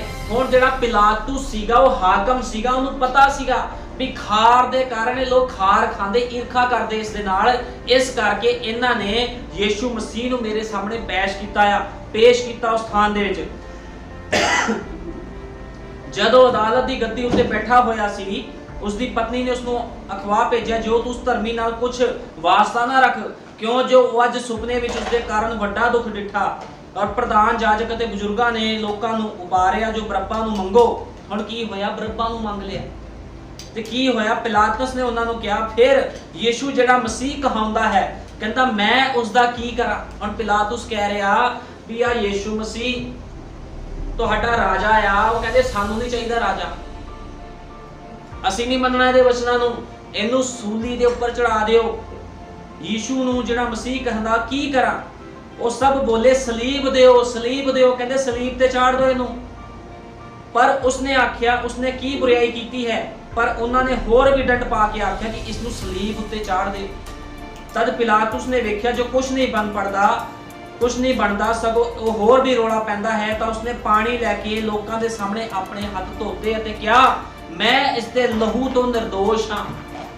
ਪਿਲਾਤੁਸ ਨੇ ਕੀ ਕਿਹਾ? ਕਹਿੰਦਾ ਮੈਂ ਇਹਦੇ ਲਹੂ ਤੋਂ ਨਿਰਦੋਸ਼ ਹਾਂ। ਹੁਣ ਕੀ ਪਿਲਾਤੁਸ ਨੂੰ ਪਤਾ ਨਹੀਂ ਸੀਗਾ ਵੀ ਉਹ ਬੰਦਾ ਜਿਹੜਾ ਪ੍ਰਭੂ ਯीशु ਮਸੀਹ ਉਹਦੇ ਸਾਹਮਣੇ ਖੜਾ ਆ, ਉਹਨੇ ਕੋਈ ਗਲਤੀ ਨਹੀਂ ਕੀਤੀ, ਕੋਈ ਪਾਪ ਨਹੀਂ ਕੀਤਾ, ਲੇਕਿਨ ਉਹਨੇ ਆਪਣੇ ਹੱਥ ਧੋ ਲਏ। ਅੱਜ ਦੁਨੀਆ ਦੇ ਲੋਕ ਇਸ ਤਰ੍ਹਾਂ ਨਹੀਂ ਕਰਦੇ, ਅੱਜ ਵੀ ਸੰਸਾਰ ਦੇ ਲੋਕ ਇਸੇ ਤਰ੍ਹਾਂ ਕਰਦੇ ਆ। ਜਦੋਂ ਕਿਹਾ ਜਾਂਦਾ ਉਸ ਭੈਣ ਭਾਈ ਦਾ ਜੀਵਨ ਸਹੀ ਨਹੀਂ ਆ, ਉਹਦਾ ਜੀਵਨ ਸੁਧਾਰੀਏ, ਉਹਨੂੰ ਜਾ ਕੇ ਸਮਝਾਈਏ। ਲੋਕ ਕਹਿੰਦੇ ਛੱਡੋ, ਆਪਾਂ ਕੀ ਲੈਣਾ, ਆਪਾਂ ਕੀ ਲੈਣਾ। ਤੁਸੀਂ ਕੀ ਕਰਦੇ, ਆਪਣੇ ਹੱਥ ਧੋ ਲੈਂਦੇ ਹੋ, ਲੇਕਿਨ ਹੱਥ ਧੋਣ ਦੇ ਨਾਲ ਇਹ ਬਚਿਆ ਨਹੀਂ। ਪਿਲਾਤੁਸ ਫਿਰ ਵੀ ਦੋਸ਼ੀ ਸੀਗਾ, ਕਿਉਂਕਿ ਪਿਲਾਤੁਸ ਨੇ ਜਾਣ ਬੁੱਝ ਕੇ ਗਲਤੀ ਕੀਤੀ ਸੀ। ਅੱਜ ਵੀ ਲੋਕ ਜਦੋਂ ਕਹਿੰਦੇ ਅਸੀਂ ਕੀ ਲੈਣਾ, ਅਸੀਂ ਸਮਝਾਤਾ ਉਸ ਭੈਣ ਭਾਈ ਨੂੰ, ਉਹਦਾ ਜੀਵਨ ਆਪੇ ਖੁਦਾ ਸੁਧਾਰ ਦੂਗਾ। ਨਹੀਂ, ਜੇ ਤੁਸੀਂ ਹੱਥ ਧੋ ਲੈਂਦੇ ਹੋ ਜਾ ਕੇ, ਤੁਸੀਂ ਕਹਿੰਦੇ ਆਪਾਂ ਨੂੰ ਨਹੀਂ ਪਤਾ, ਖੁਦਾ ਹੀ ਜਾਣੇ, ਮੈਂ ਤਾਂ ਨਿਰਦੋਸ਼ ਹਾਂ ਜੀ, ਮੈਂ ਤਾਂ ਸੁਣਾਤਾ ਇਹਨੂੰ ਵਚਨ। ਨਹੀਂ, ਇਹ ਸਭ ਗਲਤ ਹੈ, ਇਹ ਤੁਹਾਡੀ ਗਲਤ ਸੋਚਾਂ ਹੈ। ਅੱਜ ਜਦੋਂ ਖੁਦਾ ਦੇ ਸੇਵਕ ਲੋਕ ਕਹਿੰਦੇ ਉਸ ਭੈਣ ਭਾਈ ਦਾ ਜੀਵਨ ਸਹੀ ਨਹੀਂ, ਕਹਿੰਦੇ ਪਾਸਟਰ ਜੀ ਤੁਸੀਂ ਆਪਣੀ ਪ੍ਰਚਾਰ ਕਰੋ, ਤੁਸੀਂ ਬਹੁਤ ਵਧੀਆ ਸੇਵਾ ਕਰਦੇ ਹੋ, ਤੁਹਾਨੂੰ ਲੋੜ ਨਹੀਂ ਆ, ਆਪੇ ਖੁਦਾ ਸੁਧਾਰ ਦੂਗਾ। ਕਿਉਂ ਬਈ?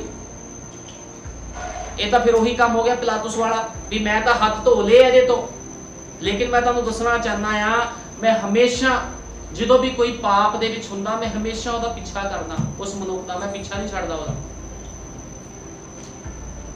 ਲੇਕਿਨ ਅੱਜ ਲੋਕ ਕੀ ਕਹਿ ਦਿੰਦੇ ਆ, ਲੋਕ ਕਹਿੰਦੇ ਕੋਈ ਗੱਲ ਨਹੀਂ, ਤੁਸੀਂ ਆਪਣੇ ਹੱਥ ਧੋ ਲਏ ਆ, ਤੁਸੀਂ ਸਾਈਡ ਤੇ ਹੋ ਗਏ ਵਚਨ ਸੁਣਾ ਕੇ, ਉਹ ਖੁਦ ਜ਼ਿੰਮੇਵਾਰ। ਏਦਾਂ ਨਹੀਂ ਹੁੰਦਾ ਕਦੇ, ਇਹ ਸਭ ਗਲਤ ਕਰਨਾ ਆ, ਇਸ ਤਰ੍ਹਾਂ ਕਦੇ ਨਹੀਂ ਕਰਨਾ। ਇਸੇ ਤਰ੍ਹਾਂ ਪਿਲਾਤੁਸ ਨੇ ਕਿਹਾ, ਉਸਨੇ ਆਪਣੇ ਹੱਥ ਧੋ ਲਏ, ਧੋਤੇ ਅਤੇ ਕਿਹਾ ਮੈਂ ਇਸ ਦੇ ਲਹੂ ਤੋਂ ਨਿਰਦੋਸ਼ ਹਾਂ। ਕਿਉਂ ਨਿਰਦੋਸ਼ ਕੀਤਾ? ਜਦੋਂ ਤੁਹਾਨੂੰ ਪਤਾ ਸੀਗਾ ਵੀ ਯਿਸੂ ਮਸੀਹ ਨੇ ਕੁਝ ਕੀਤਾ ਹੀ ਨਹੀਂਗਾ, ਤੂੰ ਕਿੱਦਾਂ ਹੁਕਮ ਦੇ ਦਿੱਤਾ ਕਲਵਰੀ ਕਰੂਸ ਤੇ ਚੜਾਉਣ ਦਾ? ਇਸੇ ਤਰ੍ਹਾਂ ਜੋ ਲੋਕ ਕਰਦੇ ਆ, ਤੁਸੀਂ ਜਾਣੋ। ਅਤੇ ਸਾਰੇ ਲੋਕਾਂ ਨੇ ਉੱਤਰ ਦਿੱਤਾ, ਉਸ ਦਾ ਲਹੂ ਸਾਡੇ ਅਤੇ ਸਾਡੇ ਔਲਾਦ ਦੇ ਉੱਤੇ ਹੋਵੇ। ਉਹ ਕਹਿੰਦੇ ਉਹਦਾ ਲਹੂ ਸਾਡੇ ਤੇ ਸਾਡੀ ਔਲਾਦ ਦੇ ਉੱਤੇ ਹੋਵੇ। ਤਦ ਉਸਨੇ ਬਰੱਬਾ ਨੂੰ ਉਹਨਾਂ ਦੀ ਖਾਤਰ ਛੱਡ ਦਿੱਤਾ ਅਤੇ ਯੀਸ਼ੂ ਨੂੰ ਕੋੜੇ ਮਾਰ ਕੇ ਸਲੀਬ ਉੱਤੇ ਚੜਾਉਣ ਦੇ ਲਈ ਹਵਾਲੇ ਕਰ ਦਿੱਤਾ। ਕਿੰਨੇ? ਪਿਲਾਤੁਸ ਨੇ। ਲੇਕਿਨ ਕੀ ਹੱਥ ਧੋਣ ਦੇ ਨਾਲ ਪਿਲਾਤੁਸ ਦਾ ਗੁਨਾਹ ਮਾਫ ਹੋ ਗਿਆ? ਹੁਕਮ ਤਾਂ ਉਹਨੇ ਦਿੱਤਾ ਸੀ। ਅੱਜ ਵੀ ਇਸੇ ਤਰ੍ਹਾਂ ਲੋਕ ਕਰਦੇ ਆ, ਇਸੇ ਤਰ੍ਹਾਂ ਹੀ ਕਰਦੇ ਆ। ਅਸੀਂ ਨਹੀਂ ਜਾਣਾ ਉਸ ਭੈਣ ਭਾਈ ਦੇ ਪਿੱਛੇ, ਅਸੀਂ ਨਹੀਂ ਦੇਖਣਾ ਉਹਨੂੰ, ਅਸੀਂ ਵਚਨ ਸੁਣਾਤਾ, ਜੋ ਮਰਜ਼ੀ ਕਰੇ, ਉਹ ਸੁਧਰਦਾ ਹੀ ਨਹੀਂ ਹੈ। ਇਹਦਾ ਮਤਲਬ ਤੁਸੀਂ ਵੀ ਆਪਣੇ ਹੱਥ ਧੋ ਲਏ ਆ ਫਿਰ, ਲੇਕਿਨ ਫਿਰ ਵੀ ਤੁਸੀਂ ਦੋਸ਼ੀ ਹੋ। ਨਬੀ ਕਹਿੰਦਾ ਜੇ ਤੁਸੀਂ ਰੂਹਾਂ ਨੂੰ ਨਹੀਂ ਜਿੱਤਦੇ ਤੇ ਤੁਸੀਂ ਦੋਸ਼ੀ ਹੋ। ਔਰ ਰੂਹਾਂ ਨੂੰ ਜਿੱਤਣਾ ਕਿੱਦਾਂ ਆ? ਰੂਹਾਂ ਨੂੰ ਇਦਾਂ ਨਹੀਂ ਜਿੱਤਣਾ ਵੀ ਰੂਹ ਕੋਈ ਭੇਡ ਭਟਕਦੀ ਫਿਰ ਰਹੀ ਆ ਤੇ ਤੁਸੀਂ ਕਹੋਗੇ ਕੋਈ ਨਹੀਂ, ਅਸੀਂ ਤਾਂ ਦੱਸਤਾ, ਸਾਡੇ ਹੱਥ ਤਾਂ ਸਾਫ਼ ਨੇ ਲਹੂ ਤੋਂ, ਇਹ ਜਾਣੇ ਤੇ ਖੁਦਾ ਜਾਣੇ। ਨਹੀਂ, ਤੁਹਾਡਾ ਜੀਵਨ ਇੰਨਾ ਪਰਫੈਕਟ ਹੋਣਾ ਚਾਹੀਦਾ, ਉਹਦੇ ਉੱਪਰ ਪ੍ਰਭਾਵ ਪੈ ਜਾਵੇ ਵੀ ਇਸ ਭੈਣ ਭਾਈ ਦਾ ਜੀਵਨ ਇਦਾਂ ਦਾ ਹੈ। ਤੁਹਾਡੇ ਜੀਵਨ 'ਚ ਇੰਨੀ ਕੁ ਕੁਆਲਿਟੀ ਹੋਣੀ ਚਾਹੀਦੀ, ਉਹ ਭੈਣ ਭਾਈ ਮਜਬੂਰ ਹੋ ਜਾਵੇ ਇਸ ਸਥਾਨ ਦੇ ਵਿੱਚ ਆਉਣ ਦੇ ਲਈ ਦੁਬਾਰਾ। ਇਹੋ ਜਿਹਾ ਤੁਹਾਡਾ ਜੀਵਨ ਹੋਣਾ ਚਾਹੀਦਾ ਹੈ। ਪਰ ਤੁਹਾਨੂੰ ਪਤਾ, ਜਿਹੜੇ ਲੋਕ ਆਪਣੀ ਸੋਚਾਂ ਦੇ ਪਿੱਛੇ ਚੱਲਦੇ ਆ, ਉਹ ਸ਼ੈਤਾਨ ਦੀ ਸੋਚਾਂ ਪਿੱਛੇ ਚੱਲਦੇ ਆ, ਤੇ ਜਿਹੜੇ ਲੋਕ ਪਵਿੱਤਰ ਆਤਮਾ ਦੇ ਪਿੱਛੇ ਚੱਲਦੇ ਆ, ਉਹ ਜੀਵਨ ਦੇ ਪਿੱਛੇ ਚੱਲਦੇ ਆ। ਹੁਣ ਮੈਂ ਤੁਹਾਨੂੰ ਦੱਸਣਾ ਚਾਹੁੰਦਾ, ਜਿਹੜੇ ਲੋਕ ਪਵਿੱਤਰ ਆਤਮਾ ਦੇ ਪਿੱਛੇ ਚੱਲਦੇ ਆ, ਠੀਕ ਹੈ ਨਾ, ਪਵਿੱਤਰ ਆਤਮਾ ਕਦੇ ਵੀ ਉਹਨਾਂ ਨੂੰ ਨਰਕ ਵਿੱਚ ਲੈ ਕੇ ਨਹੀਂ ਜਾਵੇ। ਜਿਹੜੇ ਲੋਕ ਪਵਿੱਤਰ ਆਤਮਾ ਦੇ ਪਿੱਛੇ ਚੱਲਦੇ, ਉਹ ਕਦੇ ਵੀ ਪਵਿੱਤਰ ਆਤਮਾ ਨਰਕ 'ਚ ਨਹੀਂ ਲੈ ਕੇ ਜਾਵੇਗਾ। ਪਵਿੱਤਰ ਆਤਮਾ ਉਹਨਾਂ ਨੂੰ ਜੀਵਨ ਵਿੱਚ ਲੈ ਕੇ ਜਾਵੇਗਾ। ਪਵਿੱਤਰ ਆਤਮਾ ਉਹਨਾਂ ਨੂੰ ਰੈਪਚਰ ਵਿੱਚ ਲੈ ਕੇ ਜਾਵੇਗਾ, ਕਿਉਂਕਿ ਪਵਿੱਤਰ ਆਤਮਾ ਵਚਨ ਆ। ਲੇਕਿਨ ਜਿਹੜੇ ਲੋਕ ਗਲਤ ਅਗਵਾਈ ਦੇ ਪਿੱਛੇ ਚੱਲਦੇ ਆ, ਕਈ ਵਾਰ ਦੇਖਿਆ ਕੁਝ ਭੈਣ ਭਾਈ ਆਉਂਦੇ ਆ, ਇਸ ਸਥਾਨ ਦੇ ਵਿੱਚ ਵਧੀਆ ਵਚਨ ਨਹੀਂ ਆ, ਇਸ ਸਥਾਨ ਦੇ ਵਿੱਚ ਬੜੀ ਸ਼ਕਤੀ ਆ, ਆਪਾਂ ਦੂਜੇ ਚਰਚ ਚੱਲਦੇ ਆ। ਕੀ ਹੋ ਗਿਆ? ਅਗਵਾਈ ਗਲਤ ਹੋ ਗਈ। ਜਿੱਥੇ ਮਰਜ਼ੀ ਚੱਲ ਜਾਓ, ਜੀਵਨ ਤਾਂ ਆਪਣਾ ਹੀ ਸੁਧਾਰਨਾ ਪਵੇਗਾ। ਇਸ ਕਰਕੇ ਲੋਕ ਕੀ ਕਰਦੇ? ਗਲਤ ਅਗਵਾਈ ਪਿੱਛੇ ਜਾ ਕੇ ਭਟਕਦੇ ਆ, ਕਦੇ ਉਸ ਚਰਚ, ਕਦੇ ਉਸ ਚਰਚ। ਕਿਸੇ ਦੇ ਤਾਂ ਵਫਾਦਾਰ ਹੋ ਜਾਓ। ਮੈਂ ਕਿਸੇ ਸੇਵਕ ਭਾਈ ਨਾਲ ਆਪਣੇ ਨਾਲ ਗੱਲ ਕਰ ਰਿਹਾ ਸੀ, ਉਹ ਕਹਿੰਦਾ ਲੋਕ ਵਫਾਦਾਰ ਨਹੀਂ ਹੈ, ਕੁਝ ਪ੍ਰਾਪਤ ਨਹੀਂ ਕਰਨੀ, ਜਿੱਥੇ ਮਰਜ਼ੀ ਭੱਜਣਾ, ਕੁਝ ਵੀ ਪ੍ਰਾਪਤ ਨਹੀਂ ਕਰਨਾ, ਜਿੱਥੇ ਮਰਜ਼ੀ ਚਲ ਜਾਓ, ਮੰਨਣਾ ਤਾਂ ਖੁਦਾ ਦਾ ਵਚਨ ਹੀ ਪੈਣਾ ਆ। ਹੋ ਸਕਦਾ ਕਿਸੇ ਸਥਾਨ 'ਚ ਸੇਵਕ ਸਖਤ ਹੋਵੇ, ਕਿਸੇ ਸਥਾਨ 'ਚ ਕੋਈ ਸੇਵਕ ਨਰਮੀ ਨਾਲ ਬੋਲਦਾ ਹੋਵੇ, ਲੇਕਿਨ ਉਹਨੇ ਵੀ ਵਚਨ ਨੂੰ ਹੀ ਪੇਸ਼ ਕਰਨਾ ਜੇ ਉਹ ਖੁਦਾ ਦਾ ਸੇਵਕ ਆ। ਜਦੋਂ ਵਚਨ ਉਹੀ ਵਚਨ ਅੱਗੇ ਆਵੇਗਾ, ਬੰਦਾ ਫਿਰ ਭੱਜ ਜਾਵੇਗਾ। ਇਸ ਕਰਕੇ ਨਬੀ ਨੇ ਕਿਹਾ ਸੀਗਾ, ਜਿਹੜਾ ਕੈਨ ਸੀਗਾ ਭੋਂਦੂ ਤੇ ਭਗੋੜਾ ਸੀਗਾ, ਉਹ ਕਹਿੰਦਾ ਤੂੰ ਭੋਂਦੂ ਤੇ ਭਗੋੜਾ ਹੋਵੇਗਾ। ਅੱਜ ਲੋਕ ਭੋਂਦੂਆਂ ਵਰਗੂ ਫਿਰਦੇ ਆ, ਕਦੇ ਆਹ ਚਰਚ ਛੱਡਿਆ ਦੂਜਾ ਚਰਚ, ਉੱਥੇ ਸੇਵਕ ਸਹੀ ਨਹੀਂ ਹੈ, ਤੀਜਾ ਚਰਚ, ਉੱਥੇ ਸੇਵਕ ਸਹੀ ਨਹੀਂ ਹੈ। ਸੰਦੇਸ਼ ਦੇ ਸੇਵਕ ਗਲਤ ਹੋ ਗਏ, ਉਹ ਭੈਣ ਭਾਈ ਆਪ ਸਹੀ ਹੋ ਗਏ। ਵਾਹ ਵੀ ਵਾਹ, ਜਿਨ੍ਹਾਂ ਨੇ ਪਵਿੱਤਰ ਆਤਮਾ ਦੀ ਅਗਵਾਈ ਦੇ ਨਾਲ ਆਪਣਾ ਜੀਵਨ ਚਲਾ ਰਹੇ ਆ, ਜੀਵਨ ਜੀ ਰਹੇ ਆ, ਉਹ ਗਲਤ ਹੋ ਗਏ ਤੇ ਉਹ ਭੈਣ ਭਾਈ ਸਹੀ ਹੋ ਗਏ, ਜਿਹੜੇ ਕੱਲ ਆਏ ਹਲੇ ਖੁਦਾ ਦੇ ਵਿੱਚ, ਜਿਨ੍ਹਾਂ ਨੂੰ ਕੂੜਾ ਆੜਾ ਨਹੀਂ ਪਤਾ ਬਚਦਾ। ਇਹ ਸਭ ਕੀ ਆ? ਗਲਤ ਅਗਵਾਈ ਆ। ਤੇ ਇਹ ਗਲਤ ਅਗਵਾਈ ਕੌਣ ਕਰਾਂਦਾ? ਸ਼ੈਤਾਨ ਕਰਾਂਦਾ, ਲੂਸੀਫਰ ਕਰਾਂਦਾ ਹੈ। ਇਸ ਕਰਕੇ ਜਿਹੜੇ ਗਲਤ ਅਗਵਾਈ ਦੇ ਪਿੱਛੇ ਚੱਲਦੇ ਆ ਉਹ ਨਰਕ ਦੇ ਵਿੱਚ ਜਾਣਗੇ। ਇਹ ਗੱਲ ਕੋਈ ਠੋਕਰ ਮਾਰਨ ਵਾਲੀ ਨਹੀਂ, ਇਹ ਸਪਸ਼ਟ ਗੱਲ ਆ। ਸਮਾਂ ਖਤਮ ਹੋ ਚੁੱਕਿਆ, ਰੈਪਚਰ ਦਾ ਸਮਾਂ ਚੱਲ ਰਿਹਾ ਹੈ, ਜੀਵਨ ਸੁਧਾਰਨ ਦਾ ਸਮਾਂ ਚੱਲ ਰਿਹਾ। ਜੇ ਕੋਈ ਕਹਿੰਦਾ ਮੈਂ ਅਗਲੇ ਸਾਲ ਜੀਵਨ ਸੁਧਾਰ ਲੂੰਗਾ, 6 ਮਹੀਨੇ ਲੱਗ ਜਾਣੇ ਮੇਰੇ ਜੀਵਨ ਸੁਧਾਰਨ ਨੂੰ, ਭਾਈ 6 ਮਹੀਨੇ ਬਾਅਦ ਵੀ ਤੇਰਾ ਜੀਵਨ ਨਹੀਂ ਸੁਧਰੇਗਾ ਜੇ ਤੂੰ ਅੱਜ ਆਪਣੇ ਜੀਵਨ ਨੂੰ ਨਹੀਂ ਸੁਧਾਰ ਰਿਹਾ। ਬਾਰ-ਬਾਰ ਮੌਕਾ ਨਹੀਂ ਮਿਲਦਾ। ਅਮੀਰ ਮਨੁੱਖ ਕਹਿੰਦਾ ਸੀ ਪ੍ਰਭੂ ਨੂੰ, ਪ੍ਰਭੂ ਇੱਕ ਵਾਰੀ ਇੱਕ ਮੌਕਾ। ਉਹ ਕਹਿੰਦਾ ਹੁਣ ਨਹੀਂ, ਸਮਾਂ ਖਤਮ ਹੋ ਚੁੱਕਿਆ ਹੈ, ਸਮਾਂ ਖਤਮ ਹੋ ਚੁੱਕਿਆ। ਅਮੀਰ ਬੰਦੇ ਲਈ ਸਮਾਂ ਖਤਮ ਹੋ ਚੁੱਕਿਆ ਸੀਗਾ। ਉਹ ਕਹਿੰਦਾ ਮੇਰੇ ਭਰਾਵਾਂ ਕੋ ਭੇਜ ਦੇ। ਉਹ ਕਹਿੰਦੇ ਉਹਨਾਂ ਦੇ ਕੋਲ ਪੋਥੀਆਂ ਆ, ਪੋਥੀਆਂ ਨੂੰ ਪੜ੍ਹਨਗੇ ਤੇ ਆਪੇ ਸਮਝ ਜਾਣਗੇ। ਇਸ ਕਰਕੇ ਸਮੇਂ ਨੂੰ ਬਰਬਾਦ ਨਾ ਕਰੋ, ਆਪਣੀ ਸੋਚਾਂ ਵਿੱਚ ਨਾ ਚੱਲੋ, ਦੂਤ ਦੇ ਪਿੱਛੇ ਚੱਲੋ, ਸਮੇਂ ਦੇ ਸੰਦੇਸ਼ ਵਾਕ ਦੇ ਪਿੱਛੇ ਚੱਲੋ, ਆਪਣੇ ਸੇਵਕ ਦੇ ਪਿੱਛੇ ਚੱਲੋ ਜੋ ਤੁਹਾਨੂੰ ਸਿਖਾਉਂਦਾ ਉਹਦੀ ਮਰਜ਼ੀ ਦੇ ਨਾਲ ਚੱਲੋ। ਕਿ ਜੋ ਤੁਹਾਨੂੰ ਸਿਖਾ ਰਿਹਾ ਉਹ ਖੁਦਾ ਦੇ ਬਚਨ ਤੋਂ ਸਿਖਾ ਰਿਹਾ, ਆਪਣੇ ਵੱਲੋਂ ਨਹੀਂ ਸਿਖਾ ਰਿਹਾ। ਫਿਰ ਕੀ ਕਰਦੇ ਲੋਕ? ਜਦੋਂ ਜੀਵਨ ਆਪਣਾ ਨਹੀਂ ਸਹੀ ਹੁੰਦਾ, ਦੋਸ਼ ਪਾਸਟਰਾਂ ਤੇ ਲਗਾ ਦੇਣਾ, ਜਾ ਕੇ ਦੋਸ਼ ਚਰਚ ਦੇ ਉੱਪਰ ਲਗਾ ਦੇਣਾ। ਮੈਨੂੰ ਇੱਥੇ ਨੀਂਦ ਆਂਦੀ ਆ, ਉਹ ਉੱਥੇ ਮਸਾ ਸਹੀ ਨਹੀਂ ਆ। ਭਾਈ ਤੈਨੂੰ ਨੀਂਦ ਆਂਦੀ, ਤੇਰਾ ਮਸਾ ਸਹੀ ਨਹੀਂ ਤੇ ਇਹ 'ਚ ਸੇਵਕ ਦਾ ਕਸੂਰ ਆ। ਕਸੂਰ ਤੇਰਾ ਆਪਣਾ, ਤੇਰਾ ਮਸਾ ਸਹੀ ਨਹੀਂ ਤਾਂ ਆਪਣਾ ਮਸਾ ਸੁਧਾਰ। ਖੁਦਾ ਤੋਂ ਕਹਿ ਪ੍ਰਭੂ ਮੇਰਾ ਮਸਾ ਸਹੀ ਕਰ। ਇਸ ਕਰਕੇ ਖੁਦਾ ਦਾ ਵਚਨ ਕਹਿੰਦਾ ਮੈਂ ਦੋਗਲੇ ਨੂੰ ਆਪਣੇ ਮੂੰਹ 'ਚੋਂ ਉਗਲ ਸੁੱਟਾਂਗਾ। ਖੁਦਾਵੰਦ ਦੋਗਲੇ ਮਨੁੱਖਾਂ ਨੂੰ ਪਸੰਦ ਨਹੀਂ ਕਰਦਾ। ਦੋਗਲੇ ਦਾ ਮਤਲਬ ਹੁੰਦਾ ਆ ਅੱਧਾ ਮਸੀਹ ਤੇ ਅੱਧਾ ਸੰਸਾਰਿਕ, ਇਹਨੂੰ ਕਹਿੰਦੇ ਦੋਗਲਾ ਮਨੁੱਖ। ਤੇ ਖੁਦਾਵੰਦ ਕਦੇ ਵੀ ਇਹੋ ਜਿਹੇ ਮਨੁੱਖਾਂ ਨੂੰ ਪਸੰਦ ਨਹੀਂ ਕਰਦਾ। ਕਹਿੰਦਾ ਮੈਂ ਆਪਣੇ ਮੂੰਹ ਦੇ ਵਿੱਚੋਂ ਉਗਲ ਸੁੱਟਾਂਗਾ। ਪ੍ਰਕਾਸ਼ ਦੀ ਪੋਥੀ ਇਸੇ ਤਰ੍ਹਾਂ ਕਹਿੰਦੀ ਵੀ ਮੈਂ ਆਪਣੇ ਮੂੰਹ 'ਚ ਉਗਲ ਸੁੱਟਾਂਗਾ। ਜਾਂ ਤਾਂ ਤੂੰ ਤੱਤਾ ਹੁੰਦਾ, ਜਾਂ ਤਾਂ ਤੂੰ ਠੰਡਾ ਹੁੰਦਾ, ਜਾਂ ਤਾਂ ਆਤਮਿਕ ਬਣ ਜਾਓ ਪੂਰੇ, ਜਾਂ ਪੂਰੇ ਸਰੀਰਕ ਬਣ ਜਾਓ। ਅੱਧੇ ਆਤਮਿਕ ਤੇ ਅੱਧੇ ਸਰੀਰਕ ਮਿਲਾਵਟੀ ਸਭ ਤੋਂ ਖਤਰਨਾਕ ਮਿਲਾਵਟ ਹੁੰਦੀ ਹੈ। ਸਭ ਤੋਂ ਖਤਰਨਾਕ ਮਿਲਾਵਟੀ ਬੰਦਾ ਹੁੰਦਾ ਜਿਹੜਾ ਮਿਲਾਵਟ ਦੇ ਨਾਲ ਭਰਿਆ ਹੋਵੇ। ਇਸ ਕਰਕੇ ਸਾਡਾ ਯੁੱਗ ਦਾ ਨਬੀ ਕਹਿੰਦਾ ਸਭ ਤੋਂ ਖਤਰਨਾਕ ਢੋਂਗੀ ਵਿਸ਼ਵਾਸੀ ਆ, ਬਚ ਕੇ ਰਹੋ ਇਹੋ ਜਿਹੇ ਲੋਕਾਂ ਤੋਂ। ਇਹੋ ਜਿਹੇ ਲੋਕ ਆਪ ਤਾਂ ਮਾਰਦੇ, ਦੂਜਿਆਂ ਨੂੰ ਵੀ ਮੌਤ ਦੇ ਮੂੰਹ 'ਚ ਲੈ ਜਾਂਦੇ। ਇਸ ਕਰਕੇ ਪਵਿੱਤਰ ਆਤਮਾ ਦੀ ਅਗਵਾਈ ਦੇ ਨਾਲ ਤੁਸੀਂ ਚੱਲਣਾ। ਕਦੇ ਵੀ ਇਹੋ ਜਿਹੇ ਮਨੁੱਖ ਦੇ ਪਿੱਛੇ ਨਹੀਂ ਚੱਲਣਾ, ਕਦੇ ਵੀ ਇਹੋ ਜਿਹੇ ਮਨੁੱਖ ਦੇ ਪਿੱਛੇ ਨਾ ਚੱਲੋ, ਠੀਕ ਹੈ ਨਾ। ਅਸੀਂ ਕੱਢਾਂਗੇ ਪਹਿਲਾ ਯਹੂਨਾ 2:15। ਪਹਿਲਾ ਯਹੂਨਾ 2:15 ਚ ਲਿਖਿਆ ਸੰਸਾਰ ਨਾਲ ਮੋਹ ਨਾ ਰੱਖੋ, ਨਾ ਉਹਨਾਂ ਵਸਤਾਂ ਨਾਲ ਜੋ ਸੰਸਾਰ ਵਿੱਚ ਹਨ। ਜੇ ਕੋਈ ਸੰਸਾਰ ਨਾਲ ਮੋਹ ਰੱਖਦਾ ਹੋਵੇ ਤਾਂ ਉਸ ਦੇ ਵਿੱਚ ਪਿਤਾ ਦਾ ਪ੍ਰੇਮ ਨਹੀਂ। ਹੁਣ ਇਹ ਮੈਂ ਆਪਣੇ ਵੱਲੋਂ ਨਹੀਂ ਕਹਿ ਰਿਹਾ, ਇਹ ਖੁਦਾ ਦੇ ਵਚਨ ਦੇ ਵਿੱਚ ਲਿਖਿਆ। ਕੋਈ ਬੰਦਾ ਇਹਨੂੰ ਕੱਟ ਨਹੀਂ ਸਕਦਾ।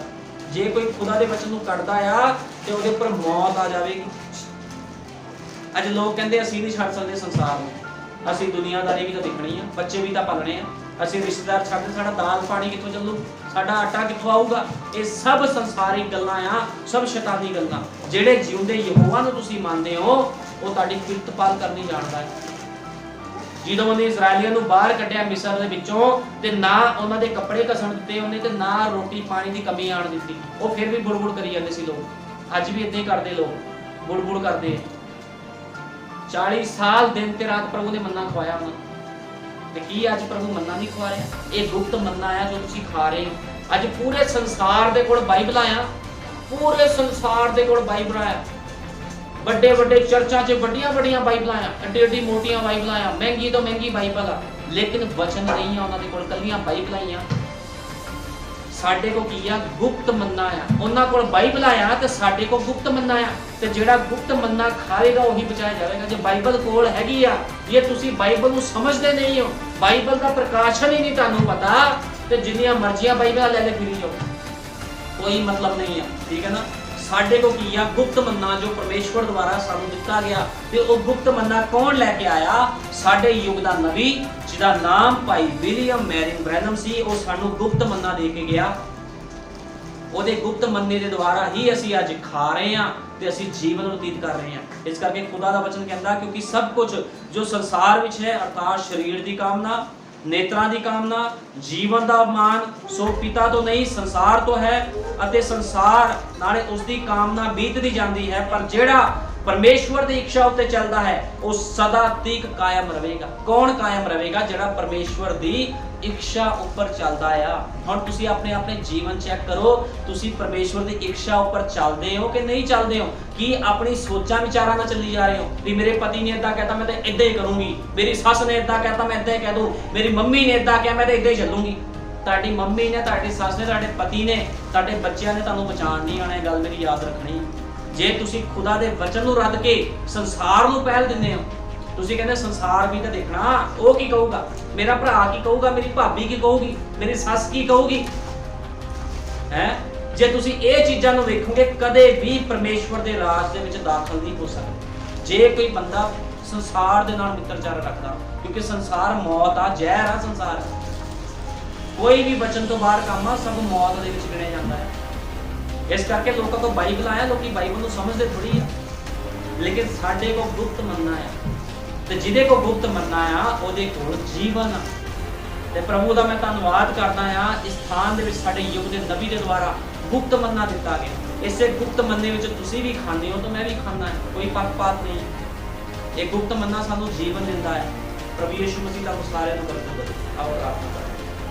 हालेलुया, धन्नवाद प्रभु यीशु मसीह। सचमुच मेरे महान पिता खुदावंद, जे कोई दूत की अगुवाई के हेठ नहीं चलता प्रभु जी, वो कदे भी बचेगा नहीं। मेरे महान पिता, तू मूसा के समय मूसा नूं भेजिया सी प्रभु जी, जो इजरायलियां ने प्रभु जी मूसा का इनकार किया तो मौत भी चले गई। इस तरह प्रभु जी नूह के समय होया, तू नूह नूं भेजिया प्रभु जी, जो नूह की गल लोगों ने नहीं मन्निया प्रभु जी, तो मेरे महान पिता मौत दे विच चले गए प्रभु यीशु मसीह। वही पानी नूह नूं जीवन ते लोकां नूं मौत ले गया।